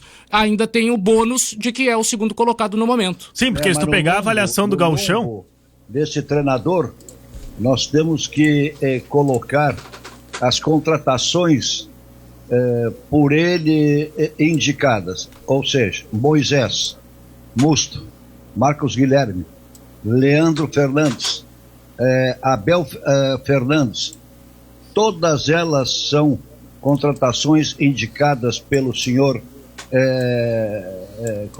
Eduardo Cudê. Se não foram indicadas, foram avalizadas por ele. Ô, Pato, mas essa questão também passa pelo departamento de futebol, né? Oficialmente são eles que contratam. Então, se eles não têm essa barreira, essa avaliação, não, também é erro deles. Esse monte de argentino é tudo trazido por ele. Sim, pois é, ele indica, mas quem libera também é o departamento de futebol. Eles falham muito nisso. Nesse ele tem um bom acerto, que é o do Saravia, né? Não, mas verdade. Eu não excludo também. Também é a responsabilidade do departamento de futebol. Isso aí. Mas aí tem um acerto do Saravia, e se o Pato falar também de todos os jogadores que chegaram nessa temporada, tem o Thiago Galhardo, que é a principal contratação do Inter, não só desse ano, mas dos últimos, né? Ô, Pato, isso aí que ocorre com o Cudê é como... Tu sabes bem como é que funciona isso, né? No início do namoro, aí tu liberas tudo pra gatinha, depois vai cortando um pouco, né? E vice-versa, né, o Dapizão? Não, é que o Pato Primeiro o libera bastante, presentes, grana, depois vai cortando um pouco, né? Porque senão... os abajur vão diminuindo, né? Diminuindo. Aí fica difícil. Olha aqui, vocês acham que o Wendel é titular da lateral esquerda? Completamente. Não tem outro lateral melhor que o Wendel no elenco do Internacional. A gente vê o nível que tá, né? A gente tá colocando toda a confiança no Wendel, que ano passado era criticado pra caramba. Sim, a torcida colorada criticou a renovação de contrato dele, né? Entretanto, eu vejo que o Wendel, tecnicamente, é o melhor lateral do Inter. Entretanto, ele não tem a velocidade pra chegar na linha de fundo. Ontem ficou claro, o Pato vai querer me matar agora, mas o Moisés fez falta pela ofensividade, pela bola de chegar no fundo pra fazer os cruzamentos. O Moisés é bola de prata do Campeonato Brasileiro, não é um jogador tão ruim, não vem numa boa fase, mas é um bom lateral. Eu acho um horror. Mas é que ofensivamente ele contribui muito mais pro time do que o Wendel Dopzol. Ontem qual foi a jogada que teve em parceria com o Patrick na linha de fundo pro Internacional? O Wendel não aproximava, né? Ele é menos intenso que o Moisés, né? Ele não tem aquele vigor todo, mas também o Moisés é um perigo no sistema defensivo. A qualquer momento ele comete um desatino, né? Esse Moisés parece que foi abrir o Mar Vermelho e se afogou. É você ter ruins no elenco, porque com o fato das lesões que acontecem, os ruins acabam jogando. O terminou, né? Lá no estádio Newton Santos, o Botafogo empatou 1-1 com o Fluminense. Todo mundo concorda com o Wendel de titular, Calvin? 6 por meia dúzia? Pois é, até o momento ninguém conseguiu convencer completamente, todos com suas virtudes e defeitos até opostos, né? O Wendel de ser esse jogador que até quando avança tem uma qualidade maior e tal para fazer um cruzamento ou até um passe rasteiro, mas bem menos intenso fisicamente, quando precisa voltar para marcar demora mais. O Moisés tem essa força, mas muitas vezes se atrapalha com a bola, né? Aquele lance que ele deu a assistência pro gol do Galhardo, minutos antes ele também teve uma chance de linha de fundo, foi correr e tropeçou na bola, né? Ele não acertou a passada e perdeu uma oportunidade de fazer uma boa jogada. Então, realmente é um problema. E o garoto, né, o Léo Borges, ganhou só uma chance, entrou nervoso lá naquele jogo contra o América de Cali, perdeu uma bola na entrada da área e tal. Então, como o Cudê não gosta muito de utilizar os jovens... E o Jussa também, né? Não vai ganhar oportunidade. Eu nem conto o Jussa, porque o Jussa... Ninguém sabe a posição dele. É um volante que veio para ser zagueiro, mas aí o Cudê não põe na zaga porque diz que ele não é um zagueiro de origem, tem que trabalhar mais, mas aí põe na lateral esquerda, sendo que ele também não é um lateral esquerdo de origem, né? Não faz muito sentido essa contratação do Jussa da forma como ele vem sendo utilizado. Mas dentro dos laterais que tem, eu acho que pro Cudê ainda é o Moisés o titular. Acho que quando o Moisés tiver a condição, ele vai jogar. E o Wendel, por enquanto, está cumprindo, mas nesse modelo que o Cudê gosta de priorizar tanto, assim, né? Os jogadores que mais se encaixam no que ele pensa, eu ainda vejo que o Moisés é o titular do Eduardo Cudê. Ainda sobre lateral esquerda, mas vamos sair do vermelho e vamos pro azul. Como é que ficou agora para a continuidade da titularidade do Cortez devido aos erros. Ontem ele foi massacrado nas redes sociais. Vocês acreditam? Claro, ele fica fora do próximo jogo, mas talvez aí ele acabe perdendo a titularidade para o Diogo Barbosa, ou seria uma precipitação do Renato, estaria fritando o Cortez se tirasse? O Renato gosta muito do Cortez. Teve uma tarde infeliz, mas o Cortez e o Diogo Barbosa é trocar 6 por meia dúzia. Aliás, o Cortez até acha um pouco melhor que o Diogo Barbosa. Só não é 6 por meia dúzia, né, Calvin, Lucas, Nicolas, porque o Cortez veio baratinho, né? Negociou direto, e o Diogo Barbosa é uma fortuna, né? É uma fortuna, e o Renato gosta muito do Cortez, até falou ontem na entrevista, né, que faz parte do ser humano, o erro, sabe, quando erra e tal. E o Diogo Barbosa também ainda não fez nenhuma atuação muito convincente, né? A brecha tá dada, né? Basta o jogador aproveitar, só que o Diogo Barbosa ainda não teve nenhuma atuação que fizesse a diferença a ponto de dizer, olha, esse aí é o titular porque ele tá jogando muito.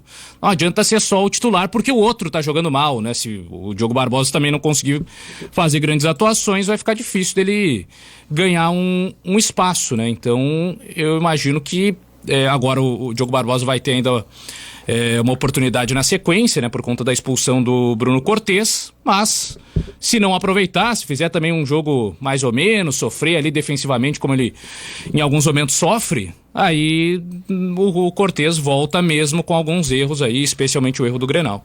O Diogo Barbosa vai ter a oportunidade contra o Coritiba, né? Vai ter que mostrar o porquê que foi investido esse dinheiro nele e o porquê que ele merece a oportunidade de titular. Eu não vejo o Renato, por mais que o Diogo Barbosa possa ser o melhor jogador do Grêmio contra o Coritiba, ganhando a posição.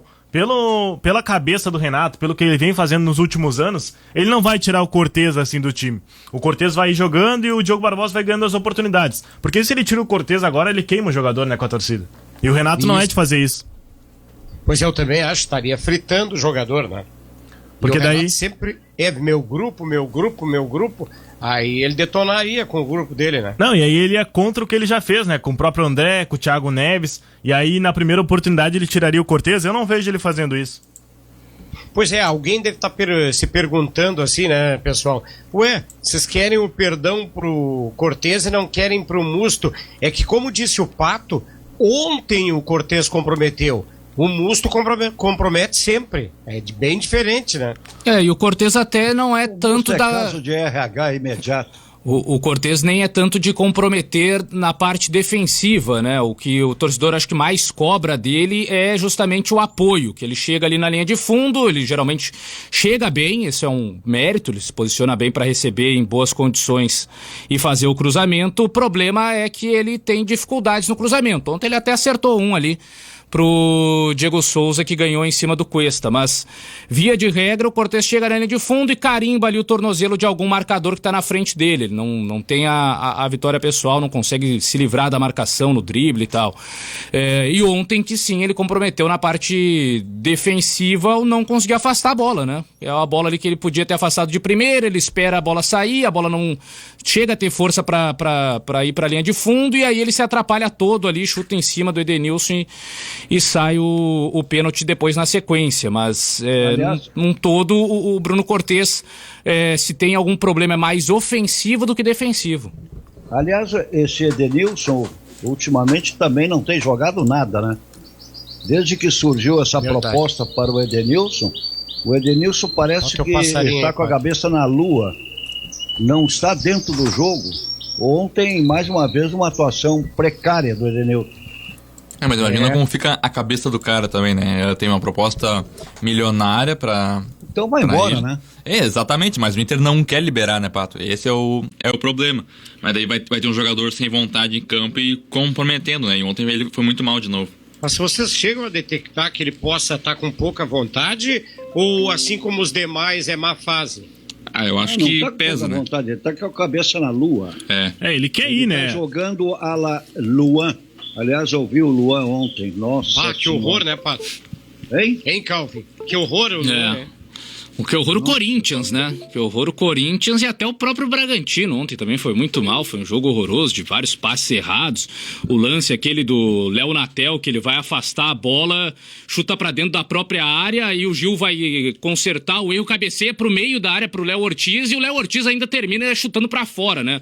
O Vilani até que tava narrando, descreveu bem um show de horrores. Foi o resumo daquele Bragantino e Corinthians de ontem. Ô, Dalpson. O Luan, hein, Lucas? O Luan é o jogador astronauta, né? Tá sempre no mundo da lua. Ah, é verdade. O Luan, no Grêmio, ele tinha esses altos e O baixos, né? Edenilson no Inter no momento. É.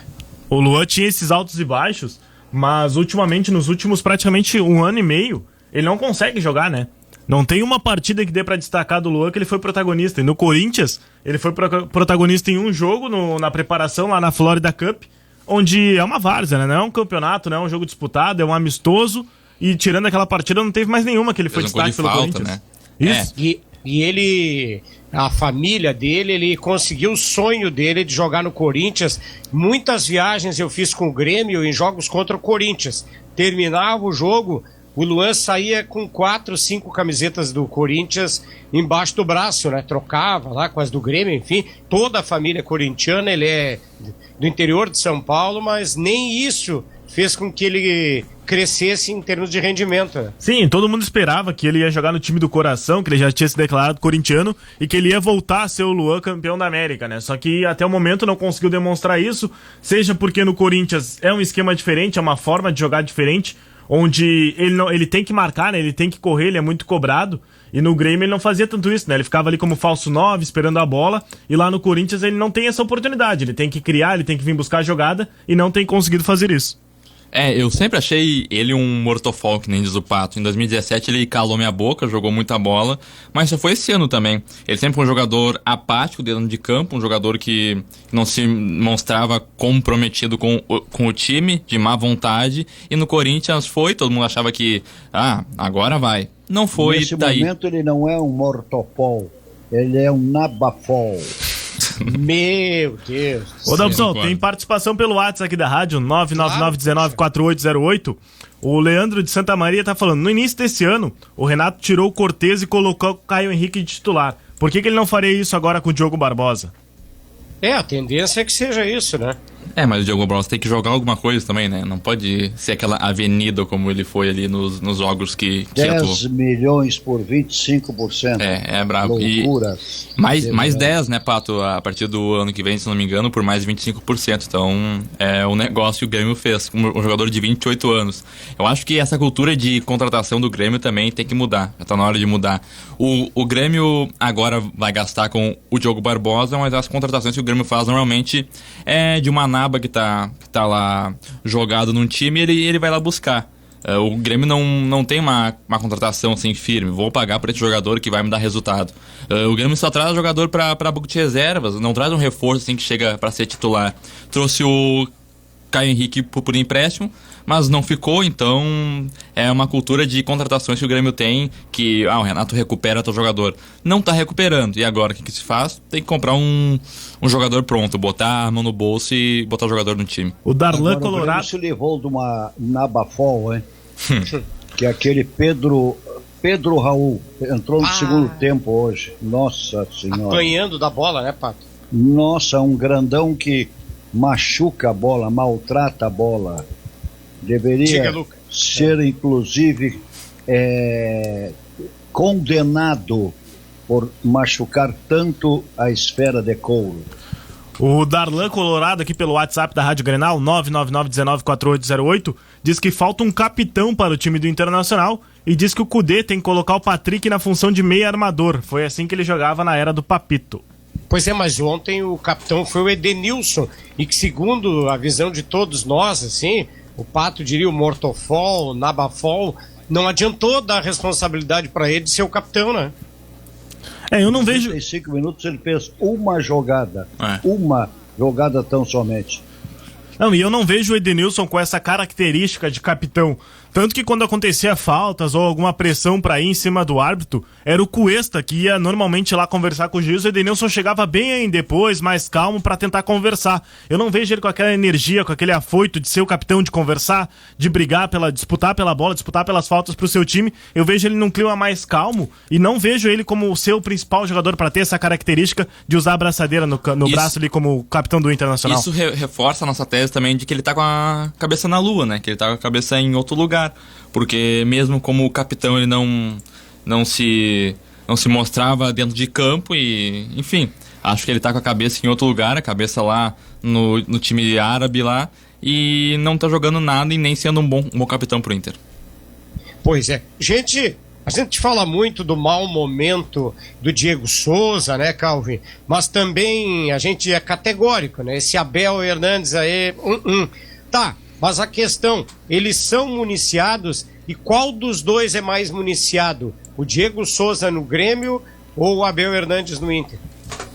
O Diego Souza é o jogador que consegue finalizar quando a bola é levantada na área, né? É difícil de ver até finalizações do Diego Souza por baixo, né? Geralmente recebe essa bola pelo alto e aí tenta o cabeceio. Pelo menos agora que tem o PP aí conseguindo suprir essa ausência do Cebolinha, o Diego Souza está conseguindo, ou pelo menos tentando fazer um trabalho maior como pivô, que é algo que o Grêmio funcionava até o ano passado, de o centroavante não é o jogador da finalização. Era também, mas não o principal. A principal função do centroavante nos últimos anos na equipe do Grêmio era escorar, participar da jogada para o ponta esquerda terminar ela. Então era assim com o Pedro Rocha, que o Barrios fazia o pivô, era assim com o Jael, muitas vezes com o Everton. Acho que o Jael foi quem mais compreendeu essa função de centroavante, que não é o finalizador e sim o passador, o garçom. Sim. E o Jael dava muita assistência para o Cebolinha. E agora o Diego Souza em relação ao PP. O Grêmio, no início do ano, praticamente forçava toda a jogada em bola aérea pro Diego Souza. Até o Everton Cebolinha estava virando mais um garçom do que um finalizador, né? O Cebolinha recebia na ponta, em vez de tentar a jogada para ele finalizar, ele levantava na área pro Diego Souza. Às vezes até dava certo. Mas com o PP, que não tem essa característica de fazer cruzamentos, o Grêmio está tentando recuperar um pouco da infiltração do ponta e de um centroavante ser o preparador de jogadas, não apenas o finalizador. E nisso acho que o Diego Souza até pode contribuir. Foi meia durante boa parte da carreira, tem boa visão de jogo. A questão é saber fazer bem o pivô, já que como ele não era um centroavante de ofício, né? Às vezes ele demonstra ainda um pouco de dificuldade de reter essa bola, de conseguir proteger da zaga adversária. Mas ontem ele conseguiu fazer bem esse papel ali, com a marcação do Vitor Cuesta. Teve uma dividida também ali, a bola acabou sobrando pro PP, mas acho que se o Diego Souza conseguir trabalhar melhor esse fundamento do pivô para servir o PP e não só ficar dentro da área esperando o chuveiro, a bola por cima, acho que tende a melhorar. Já o Abel Hernandes, claramente é um centroavante, um atacante que não tem essa condição de fazer o pivô. Ele não sabe jogar de costas para marcação. Então tudo aquilo que o Guerreiro fazia, o que ele consegue fazer, a característica principal dele, pelos clubes onde passou, é o desmarque em curto espaço. O que seria isso, para traduzir melhor? Seria se projetar para receber essa bola enfiada nas costas do zagueiro, fazer a movimentação, seja em facão, seja uma movimentação reta, mas em curto espaço ganhar na velocidade na frente do zagueiro, sair antes, receber na frente e finalizar. Essa era a principal característica dele, seja na Itália, seja na Inglaterra, e assim ele fazia os seus gols. O cara tá com a bola, né? O armador ali, o construtor tá com a bola. O Abel Hernandes faz a sinalização, se movimenta, se projeta nas costas da marcação, recebe essa bola no espaço e finaliza. Se ele receber no pé para driblar alguém, ou se receber de costas para ter que girar, fazer o pivô, preparar, ele tem dificuldades. Então, eu vejo o Abel Hernandes para essa característica que com o Inter, com o Guerreiro, tinha justamente o contrário. O Guerreiro era o cara do pivô, muitas vezes até tinha dificuldade em fazer os gols, perdia gol cara a cara com o goleiro, mas o pivô, o trabalho de preparação da jogada era muito bem feito pelo Guerreiro, é justamente o que falta pro Abel Hernandes. Não, mas comparar Guerreiro com o Abel Hernandes é uma ofensa ao bom futebol. Esse Diego Souza mesmo, não estando jogando absolutamente nada, vai ser sempre melhor que o Abel Hernandes, sempre melhor. E eu acho que a bola não chega no Abel Hernandes porque os seus companheiros sabem que ele é um nababol. Que corneta do Pato. Mas ele tem razão, né? Eu não consigo achar o ponto forte do Abel Hernandes, mas... Lucas, o que tu pensas disso, tu e o Nicolas? Eu vejo o Diego Souza mais jogador do que o Abel. Eu vejo o Diego Souza já contribuiu mais para a equipe e pelo seu histórico, né? No Brasil, o Diego Souza já passou por vários clubes, já jogou como meia, já jogou como volante e hoje é o centroavante do Grêmio. No Gauchão, o Gauchão não é parâmetro, mas a bola chegava e ele conseguia fazer os gols. No Brasileirão ele tá sofrendo um pouco mais, já faz 6 jogos que não balança as redes. Entretanto, o Abel Hernandes fez apenas 2 gols pelo Inter e não conseguiu fazer uma boa atuação depois daquela partida. A bola, pode ser que a bola não chegue para ele, mas quando chega, ou ele perde, ele não consegue fazer um drible, ele não consegue fazer uma finalização. Eu pergunto para vocês, qual foi a finalização que ele fez no Clássico ontem? Qual foi a chance que ele teve para balançar as redes? É inadmissível um atacante pro clube que é o Internacional depender do Abel Hernandes pros gols. Aí na reserva tem o Leandro Fernandes, é outro jogador que ainda não demonstrou e que o Inter parece não estar preocupado de não ter um outro homem-gol para solucionar os problemas. É isso que me chama a atenção. O Kudê insiste, mas não muda. Vai sempre nessa teimosia dele. O Diego Souza ainda tem a virtude, né, de dar as costas pra marcação e tocar a bola pra trás pro cara vir e finalizar gol. O Hernandes nem isso tem. O Abel não faz absolutamente nada. O Inter fez aqueles 2 gols lá contra o América de Cali naquele 4-3 e depois disso, e antes disso também não fez mais nada. E o Diego Souza também falta ali uma sombra pra ele. Porque ele sabe que se ele não fizer gol, não vai sair do time porque não tem ninguém ali pra atrapalhar ele, pra ajudar ele a se desenvolver. Ele não tem um jogador reserva. Quando ele não joga o Isaac aqui naquele setor, mas o Isaac não é um jogador... Não é um centroavante, né? Não é um centroavante. Onde está Alberto Roberto? Eu ia dizer isso.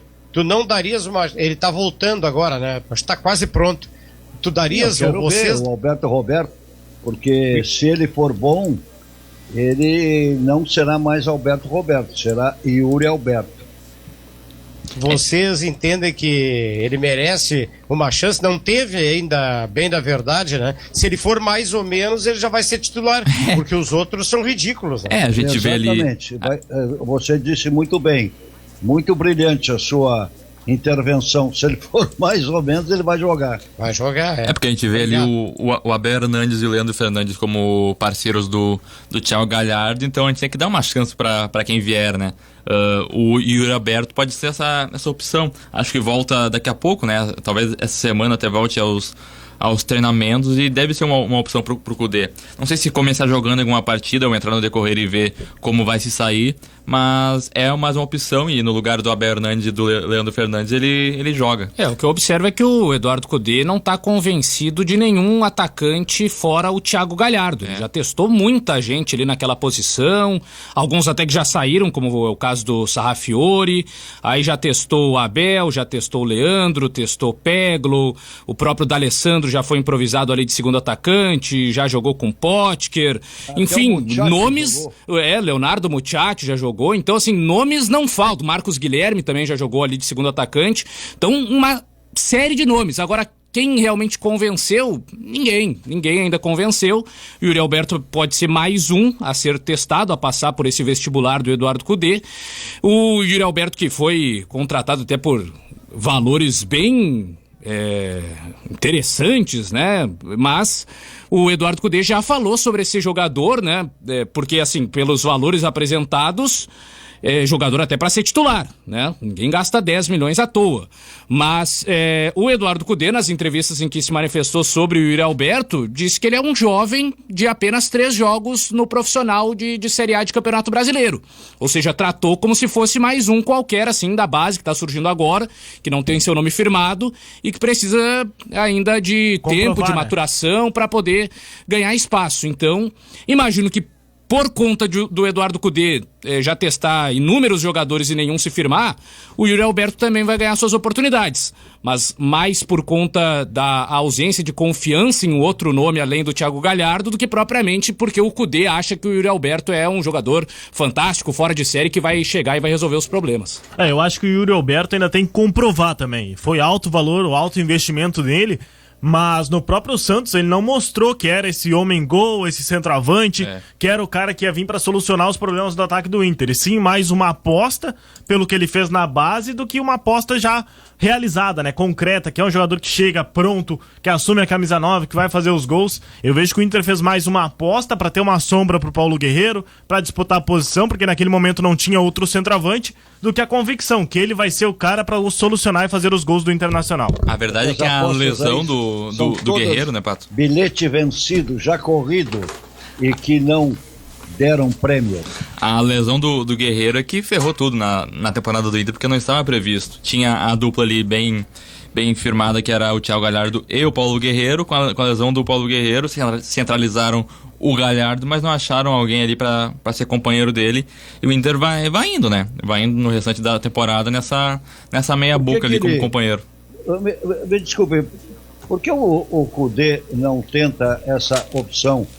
O Thiago Galhardo, que já está sendo utilizado como um centroavante, é movediço, se move e tem feito gols, e usa o Peglo, que talvez seria a opção melhor para executar a segunda função. Ele até já testou e o Peglo se machucou, né? Não aguentou aí a carga de jogos e se lesionou. Ele estava no banco ontem. E o Cudê tem a teimosia de não gostar muito de apostar nos jovens, né? Ele prefere jogadores mais carimbados do que apostar nas promessas da base. Oi? Ele prefere mesmo os argentinos. Tem que hablar para jogar com o Eduardo Cudê. Ele escolheu, né? Buscou, só que tá teimando demais, né? Com os que ele trouxe, né? Com os que ele definiu que seriam contratados, que ele apostou que dariam o retorno. O Rec, hoje, no comentário dele, ele frisou um outro equívoco envolvendo a dupla Grenal, que é a contratação, aquela troca feita com o São Paulo, porque o Everton que veio, talvez imaginasse o Renato que seria titular. O PP tá jogando muito e esse Everton, quando entra, não tá jogando nada. Eu acho que ele não vem pra ser titular, na verdade, o Dalpisol. Acho que ele vem pra ser uma opção, porque o Cebolinha recente a saída, então tava essa dúvida de quem assumiria a ponta esquerda do Grêmio. E o PP vem jogando bem, o Alisson é muito consolidado na extrema direita, então acho que ele só vem para ser essa opção mesmo de colocar durante o jogo. Naquela oportunidade, Dalpisol, o Grêmio não tinha o Ferreirinha e não tinha o Luiz Fernando contratados ainda, tinha apenas a opção do PP para aquela posição. O Everton, na oportunidade, veio para fazer uma sombra, para fazer o PP jogar, para ser uma opção tanto pelo lado direito quanto pelo lado esquerdo. Depois o Grêmio trouxe o Luiz Fernando e trouxe o Ferreirinha. Eu me preocupo porque com essa gripe do Everton, porque faz 4 semanas que ele não joga pelo Grêmio e a desculpa é que ele estava gripado. Agora e ele não vira nem opção, né? Tem tudo isso, tem que ser analisado, observado, enfim, mas alguns equívocos são claros dos treinadores. Sim. Eu quero mandar um abraço pra Gabi e o Cassius, o casal que tá nos ouvindo, e eu vou passar também os jogos da tarde de hoje, né? Tarde e noite do Campeonato Brasileiro. Tem que interesse aí, né? No Maracanã, às 4 da tarde, jogo que interessa ao Inter, Flamengo e Atlético Paranaense, o confronto que vamos ter também nas oitavas de final da Copa do Brasil. Às 4 horas também no Couto Pereira, Coritiba e São Paulo. Às 6h15 da tarde, lá no Nordeste, clássico do Nordeste, Bahia e Sport. Às 6h15 também, Fortaleza e Atlético Goianiense. Também às 6h15, Goiás e o Santos. E o jogo da 8h30 da noite, Atlético Mineiro e Vasco. O jogo que interessa lá na parte de cima da tabela. Vou assistir o Fortaleza jogar, pelo menos joga um bom futebol. Eu gosto do Fortaleza também, Pato. Acho que o Rogério Ceni faz um excelente trabalho lá. Pois é, ontem até o Calvin falou tem jogos horríveis, né? A maioria não são bons, né? E ontem aquele do Bragantino era um castigo, né? Não era uma diversão, né, Calvin? Realmente foi um jogo muito fraco, de poucas oportunidades claras, né, para os dois lados, muitos erros de passe. Até não foi o pior jogo, pelo menos na minha visão, do Campeonato Brasileiro. Tiveram alguns piores aí. Eu considero ainda o Fluminense e Palmeiras 1-1 no Maracanã, apesar de ter gols, né, o pior jogo, porque foi um jogo de muitos passes errados, de balão de um lado para o outro e de 51 faltas marcadas, né? E aí jogo que tem 50 faltas não tem como assistir, né? Porque o jogo é o mais picotado possível. Mas ontem foi realmente um jogo ruim e até me assusta mais o Bragantino, né? Porque o Corinthians já dá para imaginar. O Corinthians tá numa crise política também, tá sem treinador, o Coelho é um técnico interino, o Corinthians não contrata outro treinador porque a eleição é daqui um mês. Então o André Sanches e aí vai contratar um técnico que daqui a pouco é a outra gestão que vai ter que assumir.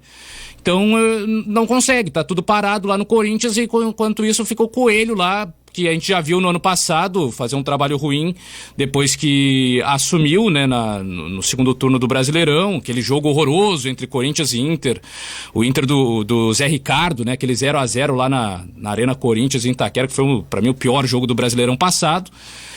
Então o Corinthians já dá para esperar que não vai jogar bola mesmo. Agora o Red Bull Bragantino é que me decepcionou. Ontem entrou no jogo do Corinthians e aí fez uma partida também horrorosa. E aí com dois times jogando mal, ficou difícil de assistir. Fale, Patinho.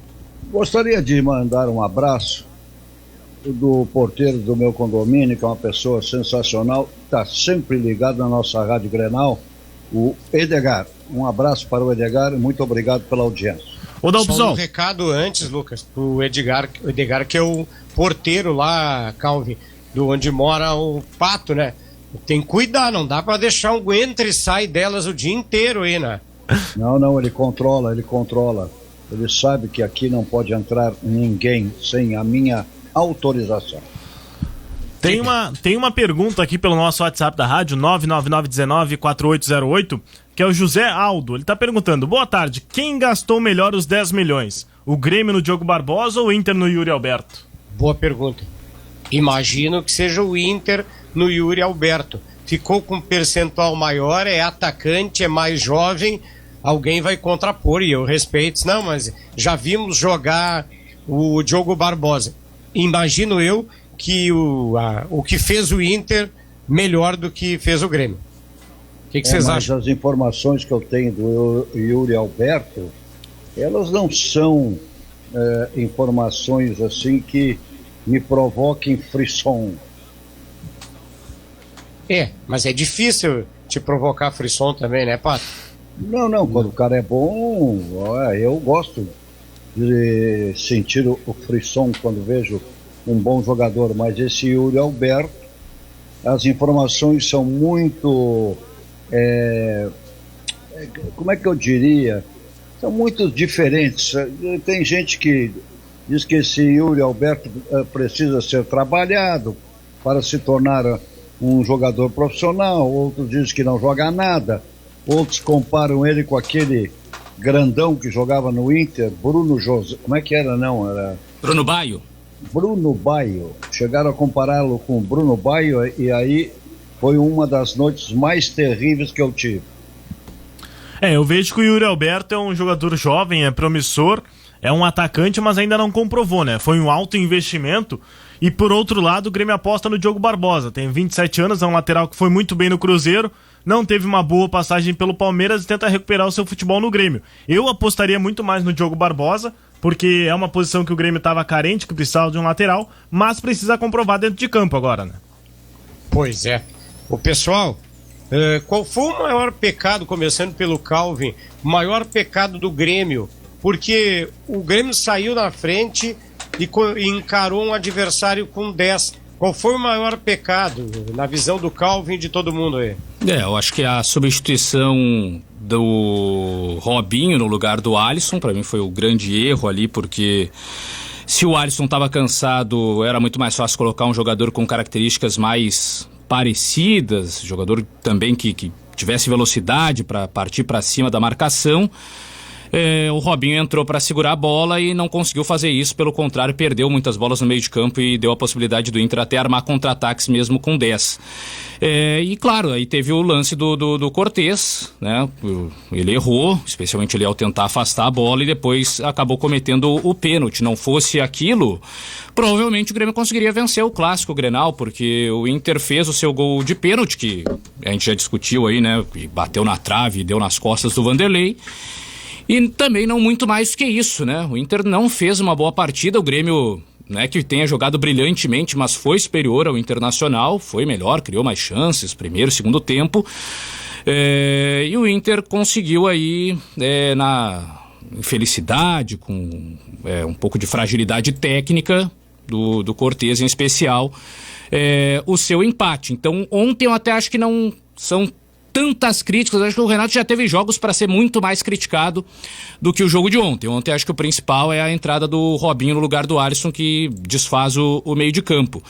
Mas de resto, né, ele já tinha uma superioridade sobre o adversário, ele sabia que não precisava ficar com a bola o tempo todo, que o Inter ficaria nesse jogo de troca de passes entre os zagueiros, que os zagueiros, especialmente ali pela presença do Moledo mais o Musto, são 2 jogadores que não têm qualidade em 3 para fazer a saída, né? Só o Cuesta que tem um pouco mais de qualidade nesse passe. Então ele sabia que era ficar ali vigiando, marcando ali a partir do meio de campo, roubar uma bola e sair em velocidade nos contra-ataques e utilizar muito o PP. Então o jogo do Grêmio já estava tudo certo, era repetir aquilo que vinha fazendo. O Inter que não deveria repetir aquilo que vinha fazendo porque não vinha dando certo.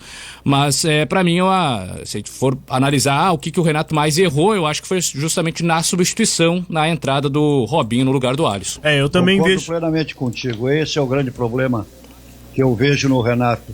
O Renato tem uma dificuldade terrível em fazer alterações. Normalmente as alterações do Renato são pecaminosas.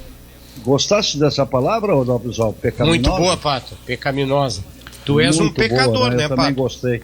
É uma palavra para usar nos domingos, né? Isso, para selecionar, guarda sempre para os domingos, enfim. É verdade que tu vai cantar uma música amanhã do Genival Lacerda, não? Estou preparando. Eu não sei se canto uma da Martinália ou do Genival Lacerda. Talvez da Martinália, para dar uma moral pro Abel Fernandes, né? Sem gol, viu? Opa! O time do Calvin Correia, o Manchester United, está tomando uma tunda do Tottenham de José Mourinho, 5-1 pro time do Tottenham. Para tomar 5 gols de um time do José Mourinho tem que fazer em força. casa. Não acredito que o Manchester United esteja tomando 5 gols. 5 gols, 5 para o Tottenham. Com um a menos ainda. Meu chapéu. Mas agora chegou o Cavani. O Cavani vai dar certo lá na visão de vocês? Não.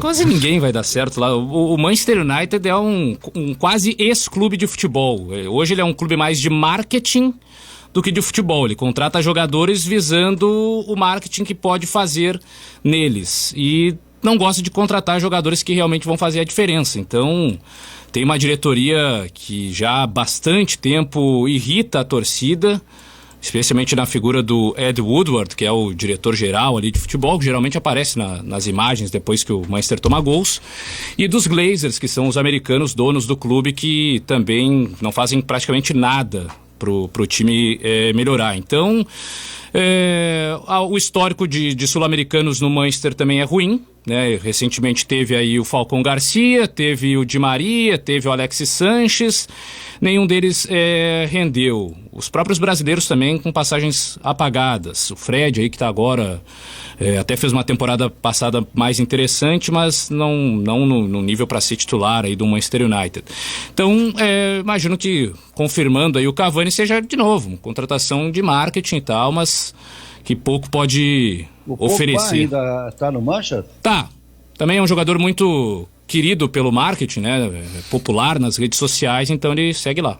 Nós estamos com o Duplo em Debate, que conta com o Roberto Pato Mouri, Calvin Correa, Lucas Garski e Nicolas Córdova. É a nossa turma aqui. E Flávio Dalpisol. Importante chamar atenção para os amigos que participam. Dalpisol. Enfim, oi? Não, o Duplo em Debate de hoje é um duplo de debate sereno, tranquilo, com belas discussões, belas teses, guris, né, jovens que estão se aproximando do rádio esportivo. E amanhã é batalha, né? Amanhã é guerra. Tu vais massacrar o Kenny amanhã, já tô sabendo, né? Sobre a tua... Vai ser batalha severa. Sobre a tua pergunta ali sobre o Renato Dalpisol, eu também vejo que a pior mudança dele foi a entrada do Robinho. E como o Pato falou, né, a leitura de jogo do Renato nos últimos anos tem sido muito ruim. As substituições que ele faz. Ele tava ganhando o jogo, ele pensou, vou colocar o Robinho, porque eu já tenho 3 volantes, vou colocar um quarto homem de meio campo para cadenciar o jogo. Entretanto, o Grêmio tomou o gol e aí ele teve que recorrer, né? Trocou o Diego Souza, botou o Luiz Fernando para tentar uma jogada de velocidade. Esse Luiz Fernando também que tá devendo no Grêmio, né? Não consegue jogar, não consegue ser aquele jogador que veio do Botafogo para solucionar os problemas, como ser uma solução de velocidade. Por outro lado, eu chamo a atenção também pro Kudê, né? Porque ele tava com o Lindoso pronto para entrar em campo, e aí quando o Cortez é expulso, ele muda a substituição. Era um jogo para botar o Lindoso ontem? Acho que não, né? O Lindoso é um jogador mais de contenção ali, faz o mesmo papel que o Musto, né? Só que melhor. Então, o Inter tá precisando ir pra frente, né? Porque o Inter não tinha esse ímpeto de avançar as linhas do Grêmio. E acho que o jogador que tinha que entrar, apesar de não estar em uma boa fase, é o Marcos Guilherme, porque ele é o único jogador com essa característica que o... Não, pelo amor de Deus. Mas no banco de reserva, Pato, ele é o único jogador de velocidade que o Inter tem. E o Inter precisava disso. Me livra do Marcos Guilherme. O Nicolas Córdova. Oi. Na verdade, por característica, sim. Só que a bola é inimiga dele também, né? Pois é, mas daí vai aquela coisa que a gente falou antes, né? O Inter não tem um bom elenco e se olhar pro banco de reserva, precisa de um cara de velocidade. Quem é que tem? Tem Marcos Guilherme, mais ninguém. Ô, Pato. Quem é mais... o Potker, o Leandro Fernandes ou o Marcos Guilherme. Se tu tivesse que usar um desses três, só pode, vale para todo mundo, tá? Tem que usar obrigatoriamente um dos três. Quem vocês utilizariam? Vai, Pato. Olha, o Marcos Guilherme e o Potker, eles têm as mesmas características, ou seja, eles correm mais do que a bola. Então isso é um grande problema. Claro que se o treinador fosse o grande Abílio dos Reis, que não está mais conosco, diria para os dois meninos: pensem mais e corram menos. Então é difícil fazer uma escolha. E esse Leandro Fernandes é um maluco. Isso aí não vai dar nada. Não sei lá. Joga uma bolinha para cima aí, joga as 3 camisas para cima e faz um sorteio. Quem ganhar, entra em campo. Estão todos mortofol. O jogador de velocidade que o Inter tinha era o Guilherme Pato, né? Que fez uma boa Copa São Paulo, mas aí, como o Kudê não gosta muito dessa característica de jogador, liberou, emprestou pra Ponte Preta e o Inter não tem mais esse jogador que faz essa linha de velocidade. Mas também é uma promessa, tanto que na Ponte Preta ele oscila muito, né? Em ganhar as oportunidades lá, é uma aposta. Eu vejo desses 3, Dalpisol, o Potker é o que mais se encaixa. Não é o melhor jogador, mas é o que mais se encaixa e já demonstrou isso. Tem a velocidade, tem a força física. O Marcos Guilherme tem só velocidade. Ele corre e esquece a bola. O Potker, pelo menos, ele vai aos trancos e barrancos, consegue levar o Inter ao ataque. Já o Abel Hernandes não demonstrou ainda, né? Pra mim, não merecia nem ser titular do Internacional.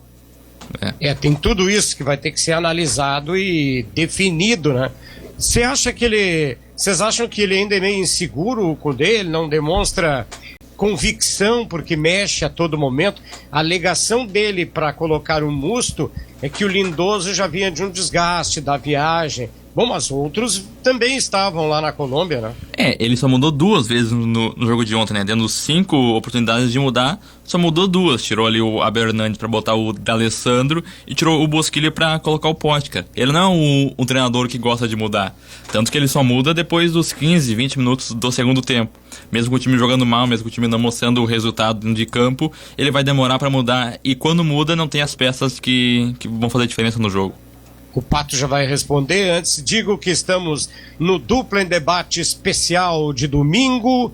Eu sou o Flávio Dalpisol e comigo o Calvin Correa, Roberto Pato Mouri, Lucas Garski e o Nicolas Córdova. É o nosso é a nossa turma hoje aqui. Vamos até as 14h, depois tem o Tarde de Futebol, que todos permanecerão, com exceção de Roberto Pato Moura. Vai aquela carbonara hoje meio-dia, Pato, será?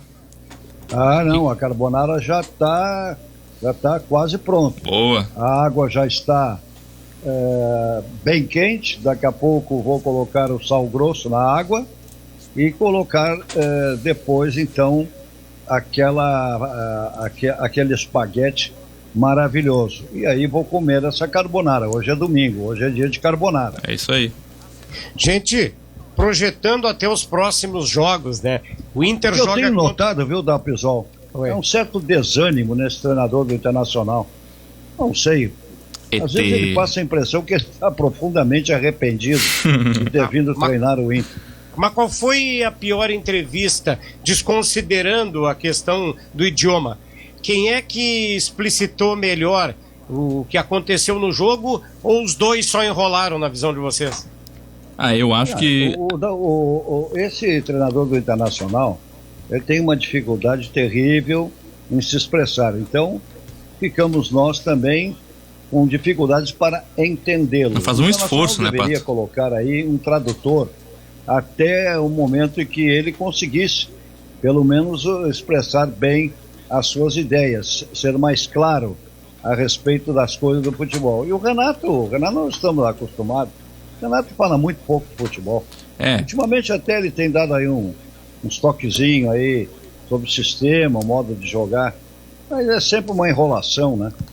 Mas é um bom ponto que a gente não tá falando da coletiva dele aqui, né? Então se mostra que ele não foi tão a fundo ontem nas questões extracampo.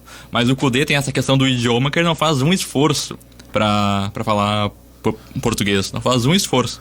Não, e o que chama atenção é que nas coletivas do Kudê ele não explica, né? Ele tá indo na mesma linha do Renato, ele não explica o porquê que o time dele tem jogado dessa forma, que nem o Calvin falou. O Grêmio manteve o mesmo time, manteve o padrão, porque vem nessa sequência de 11 jogos sem perder. E o Inter não fez nada diferente, na coletiva ele não diz o porquê que o Inter não fez nada de diferente, e nas substituições dele, se não fosse a expulsão do Kudê, ele também não faria nada de diferente, porque ele ia botar o Lindoso, aí como teve a expulsão, aí sim, daí ele botou o Potker e o D'Alessandro em campo. Quem vocês teriam colocado se vocês fossem o Renato? Saiu o gol, o Grêmio saiu na frente. Que alteração vocês teriam feito?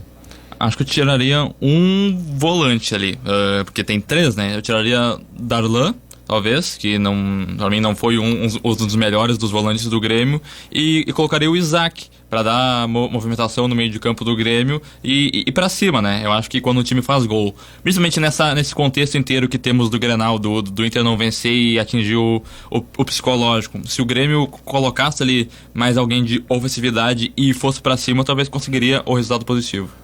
Eu substituiria, já que o Alisson sentiu, colocaria um jogador da mesma posição, o Luiz Fernando ou o próprio Ferreira, para ter a opção de contra-ataque, porque os últimos Grenais foi dessa forma, né? O Inter se jogava pra cima e o Grêmio ficava esperando pra explorar os contra-ataques na velocidade. Eu não entendi ontem porque o Renato tirou ele e botou o Robinho. E se fosse pra mexer no meio de campo, eu não colocaria o Robinho, e sim o Maicon, tá? O Maicon tá voltando de lesão, mas o Maicon é mais jogador do que o Robinho e coloca a bola no chão, propõe mais o jogo do Grêmio do que o próprio Robinho. Se tava no banco é porque ele tava à disposição pro jogo, né? Eu colocaria o Isaac imediatamente. Depois daquela expulsão do Musto, colocaria o Isaac. O Isaac vem jogando bem, vem fazendo a sua parte. Então eu colocaria o Isaac para amassar o Internacional, que perdeu um homem, ficou com 10. Mas aí o Renato, como tem mostrado nos últimos tempos, outra vez mexeu mal. E a projeção dos senhores para os jogos do meio de semana: o Inter joga com o Bragantino lá em Bragança Paulista. Será se o Bragantino... Tem um detalhe, o Bragantino não jogou nada ontem, mas o Inter jogou pouco também. E o Grêmio recebe o Coxa na quarta-feira, o Inter joga na quinta. Esse Coxa que está lá embaixo pode assustar o Grêmio? Não. O Coxa vai ser massacrado. Eu sei que o Pelaipe não vai concordar, meu amigo Pelaipe, nosso amigo, mas vem para sofrer um massacre aqui na arena. E o Inter, se trouxer um empate lá contra o Bragantino, já está de bom tamanho. Eu acho que o Inter tem que ganhar, Pato. O Bragantino tá mostrando um futebol muito ruim, tem o segundo pior aproveitamento do campeonato, apesar de estar em 17º, e acho que o Inter tem que sair de lá com os 3 pontos, principalmente pro objetivo do Inter, né? Que é se manter lá em cima, brigando pelo título. Eu acho que para nós aqui do Rio Grande do Sul temos que ter 6 pontos, com o Grêmio vencendo em casa do Coritiba e o Inter indo a Bragança Paulista e voltando com os 3 pontos. Eu vejo que é obrigação da dupla Grenal vencer os seus próximos confrontos, né? Porque pegam 2 times que estão na zona de rebaixamento. O Inter, principalmente, se quiser continuar lutando pelo título, e o Grêmio para se recuperar no campeonato. Mas a minha aposta é que pelo futebol que vem sendo desenvolvido, o Inter sai com um empate lá em Bragança e o Grêmio ganha do Coritiba para tentar a reação aqui na Arena. Mas é aquele joguinho sofrido com gol no finalzinho, Dalpizol. O Coritiba, né, já trocou de técnico uma vez, né, já mandou o Eduardo Barroca embora e trouxe o Jorginho. Não teve muitos efeitos práticos, né, o time não joga bem, não faz grandes partidas e ainda tem um sério problema ofensivo, que agora ele vai tentar solucionar com o Ricardo Oliveira, né, que foi a contratação dessa semana, 40 anos, o novo atacante do Coritiba, porque estava sem centroavante, né? Mandou o Sassá de volta para o Cruzeiro, o Igor Jesus está para ser negociado e aí não tinha outros atacantes. Tentou colocar, e tem tentado colocar o Robson, que é um ponta, como o centroavante, já tentou até o Sarrafiori no ataque, jogou um tempo ali contra o Vasco e saiu no intervalo. Então, Coritiba, por enquanto, é um time que sofre para fazer gols, né? Tanto que é o pior ataque do Brasileirão e tem a maioria dos seus gols aí de pênalti, né? Foram, acho que 3 gols de pênalti do Sabino e mais um do Robson. Então, é um time que tem muitas limitações ofensivas. Contrataram o Grêmio, Ricardo, né, Oliveira? 40 anos. O Grêmio já sofreu... Hoje? Não, ainda não. O Grêmio já sofreu com o Sport, né? Que também ninguém imaginava que poderia dar trabalho e o Sport foi na Arena e venceu o Grêmio. Então, assim... O Pato disse que o Sport era morto antes desse jogo. Então, assim, não é... O Coritiba é ruim, muito ruim. Mas o Grêmio já se complicou com times ruins, como é o caso do Sport. Então o Grêmio é capaz de tudo, né? Não tá jogando um grande futebol, não dá pra confiar 100%. E o Bragantino, até ofensivamente, é um time interessante. Tem ali o Arthur, que eu gosto, ponta direita, canhoto, né? O Alejandro, centroavante, faz gols. O Claudinho até não jogou essa última partida contra o Corinthians, acho que fez muita falta, pra mim é o melhor jogador do Bragantino no Brasileirão. Então, assim, do meio pra frente é um time legal. O problema é que toma gol praticamente todo jogo. Esse contra o Corinthians foi o primeiro jogo aí dos 13 do Bragantino em que ele não foi vazado.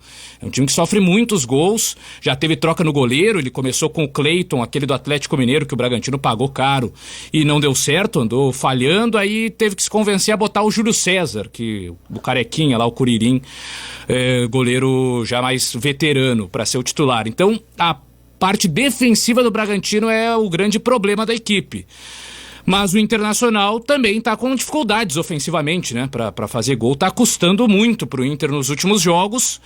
E defensivamente está começando a tomar gol, né? Toma um só, mas toma. Então, por isso está com resultados ruins, né? Empatou o Grenal em 1-1, empatou com o São Paulo em 1-1. Então, não duvido nada se também sair lá de Bragança Paulista com empate ou até mesmo com a derrota, porque o Inter está com muitas dificuldades ofensivas e o Bragantino, justamente ao contrário do Inter, né? Ofensivamente é um time que está conseguindo cumprir bem o seu papel nas últimas partidas, mas defensivamente sofre muito. Então é um jogo que pode ser um pouco mais equilibrado lá no Nabi Abichedi. Ô Dabuzão. Oi. Ontem o Calvin citou aí o Sassá no Cruzeiro e ontem o Cruzeiro perdeu novamente, né? E agora pro líder da Série B, pro Cuiabá, né? Líder da Série B com 28 pontos. O Juventude tá em terceiro na Série B e o Brasil em 11º. E o Cruzeiro tá em 17º, tá na zona de rebaixamento da Série B e não se mostra recuperação nem com o novo técnico, nem Franco. Então tá braba a situação do Cruzeiro. Eu vi esse jogo ontem na Itatiaia, com o Alberto Rodrigues. Né? O Alberto Rodrigues no final do jogo, quando o time do Cruzeiro tomou aquele gol, já na prorrogação, 20 minutos. O árbitro com o apito na boca para encerrar o jogo. O Alberto Rodrigues parece que jogou o microfone longe e disse larguei. É que, para quem não sabe, quem não é do meio ou não tem essa informação, né, Pato? Lá na Itatiaia eles colocam todos, o narrador é identificado. Tem o narrador que é só do Atlético, que é o Caixa, e tem o Alberto Rodrigues, que é o narrador do Cruzeiro. Eles fazem isso, o narrador. E quando tem clássicos, aí eles dividem a narração. Um narra o ataque do Cruzeiro e o outro o ataque do Atlético, sempre, né? O lado torcedor da transmissão também. Uma coisa que eu achei interessante é que no meio da narração, de repente a bola sai para a lateral e entra uma gravação de um torcedor que analisa ali, vamos dizer, o momento do jogo, né? Entrava cada um e dizia: tira esse Ney Franco, essa naba, esse mortopol. E aí entrava o comentarista. Não, é sensacional. O Alisson foi cortado pelo Tite, né? O goleiro, né? E o Ederson foi chamado, né, da prisão. Isso, o Ederson, aquele do City. Isso, o goleiro do City. Que já foi em outros momentos, né? Aproveitados. Quais são os goleiros convocados? O Ederson, o Everton do Palmeiras e o Santos do Atlético Paranaense. quem? Bons goleiros. O Santos do Atlético Paranaense. Então ele vai jogar, começa as eliminatórias com o Santos. Eu acho que é o Ederson, Pato. Acho que chega já e já vai ser o titular do Tite. Mais rodagem, né? Experiência na Europa e tudo, e já teve mais oportunidades do que o próprio Everton com o Tite na seleção, né? Eu vejo que o Tite tinha deixado o Ederson de fora para testar esses novos goleiros, né? O Everton do Palmeiras e o próprio Santos. Como ele perdeu o Alisson, que é o seu goleiro de confiança, ele traz o seu segundo goleiro de volta, né? E lembramos que é a segunda desconvocação que a gente tem que fazer, né? A outra era o Gabriel Jesus, que também foi desconvocado e trouxe o Matheus Cunha para o seu lugar. E o Richarlison também parece que não está bem, né? O Richarlison também acabou saindo no primeiro tempo ainda do jogo do Everton ontem, mas aparentemente não preocupa. Ele deve viajar, inclusive, para jogar as partidas pela seleção brasileira. Foi mais ali na pancada, ele sentiu, saiu para ser preservado, mas não deve ser cortado da lista da seleção. E ainda tem uma outra situação de hoje, né, que até o Pato pode falar também, porque na Itália tá tendo uma confusão lá no jogo entre Juventus e Napoli, porque o Napoli teve 2 jogadores testados positivos para o coronavírus e as autoridades regionais lá de Nápoles, isso, da região lá de Nápoles, né, impediram a viagem do Napoli para Turim, né, para enfrentar a Juventus. Só que o regulamento do campeonato italiano não prevê isso. Tem que jogar, a não ser que tenha 13 contaminados, ou melhor, 13 jogadores não negativos. Né? 13 jogadores negativos, sendo um goleiro. Tendo assim, sai jogo. O Napoli tem isso, só que as autoridades regionais impediram a viagem do Napoli. E agora a tendência é que haja um WO. Mesmo o Napoli não podendo viajar por conta das autoridades. Até porque a Juventus, a última informação, dá conta que a Juventus vai para o estádio e vai entrar em campo. Sim. Então, assim, a gente fala do futebol brasileiro, mas também lá é uma bagunça, né? Quase o mesmo caso de semana passada, entre Flamengo e Palmeiras, né? Só que o clube o clube quer viajar, só que as autoridades não deixam. Sim. E aí vai tomar WO porque as autoridades não deixam o clube viajar. O Flamengo com o Independente Del Valle também lá no Equador passou por isso também. Teve uma hora que a prefeitura disse que não ia ter jogo, depois vai ter. É o que a gente tá vivendo, né, Dopizol? Essa inconstância vai ter enquanto durar essa pandemia. Muito bem, aqui o recado do Alexandro Witkowski. Ele coloca aqui: baita programa da pessoal, parabéns. Esse novo Sub-20 com a Heloísa, o Bruno e o Nicolas vai muito bem. É isso aí. Obrigado. Tem que tirar todos eles, viu, da pessoal? Como é que é, Patinho? Tem que tirar os Tem que tirar. Como é que tu diz sempre pro Bruno? Eu te coloquei, eu te tiro. Eu coloquei e tiro. Não, quando os guris são muito bons, eu tiro eles. Muito bem. Gente, Patinho, vou te agradecer, porque nós estamos chegando ao final aqui do Duplo em Debate. Vem aí Tarde de Futebol. e os demais permanecem conosco aí pro Tarde de Futebol. Me refiro, evidentemente, ao Nicolas Córdova, ao Calvin Correa e ao Lucas Garst. Um abraço, Patinho, bom domingo pro amigo aí. Tá bom, bom domingo também para todos vocês aí. E eu volto amanhã, se Deus quiser. Mas eu espero que Deus vai querer. Vai querer, vai sim. Sem estripulias, tá, Pato? Tchau. Sem estripulias. Tchau, tchau. Valeu, Patinho. Veitou.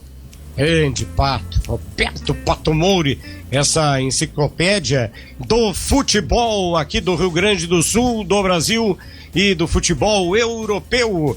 Vamos concluindo aqui a fase do puro debate dentro do Dupla em Debate. Vem aí na sequência o Tarde de Futebol e vamos até às 5 da tarde, quando então Pedro Espinosa vai pintar no pedaço. Já estaremos de volta com o Tarde de Futebol na nossa Rádio Grenal.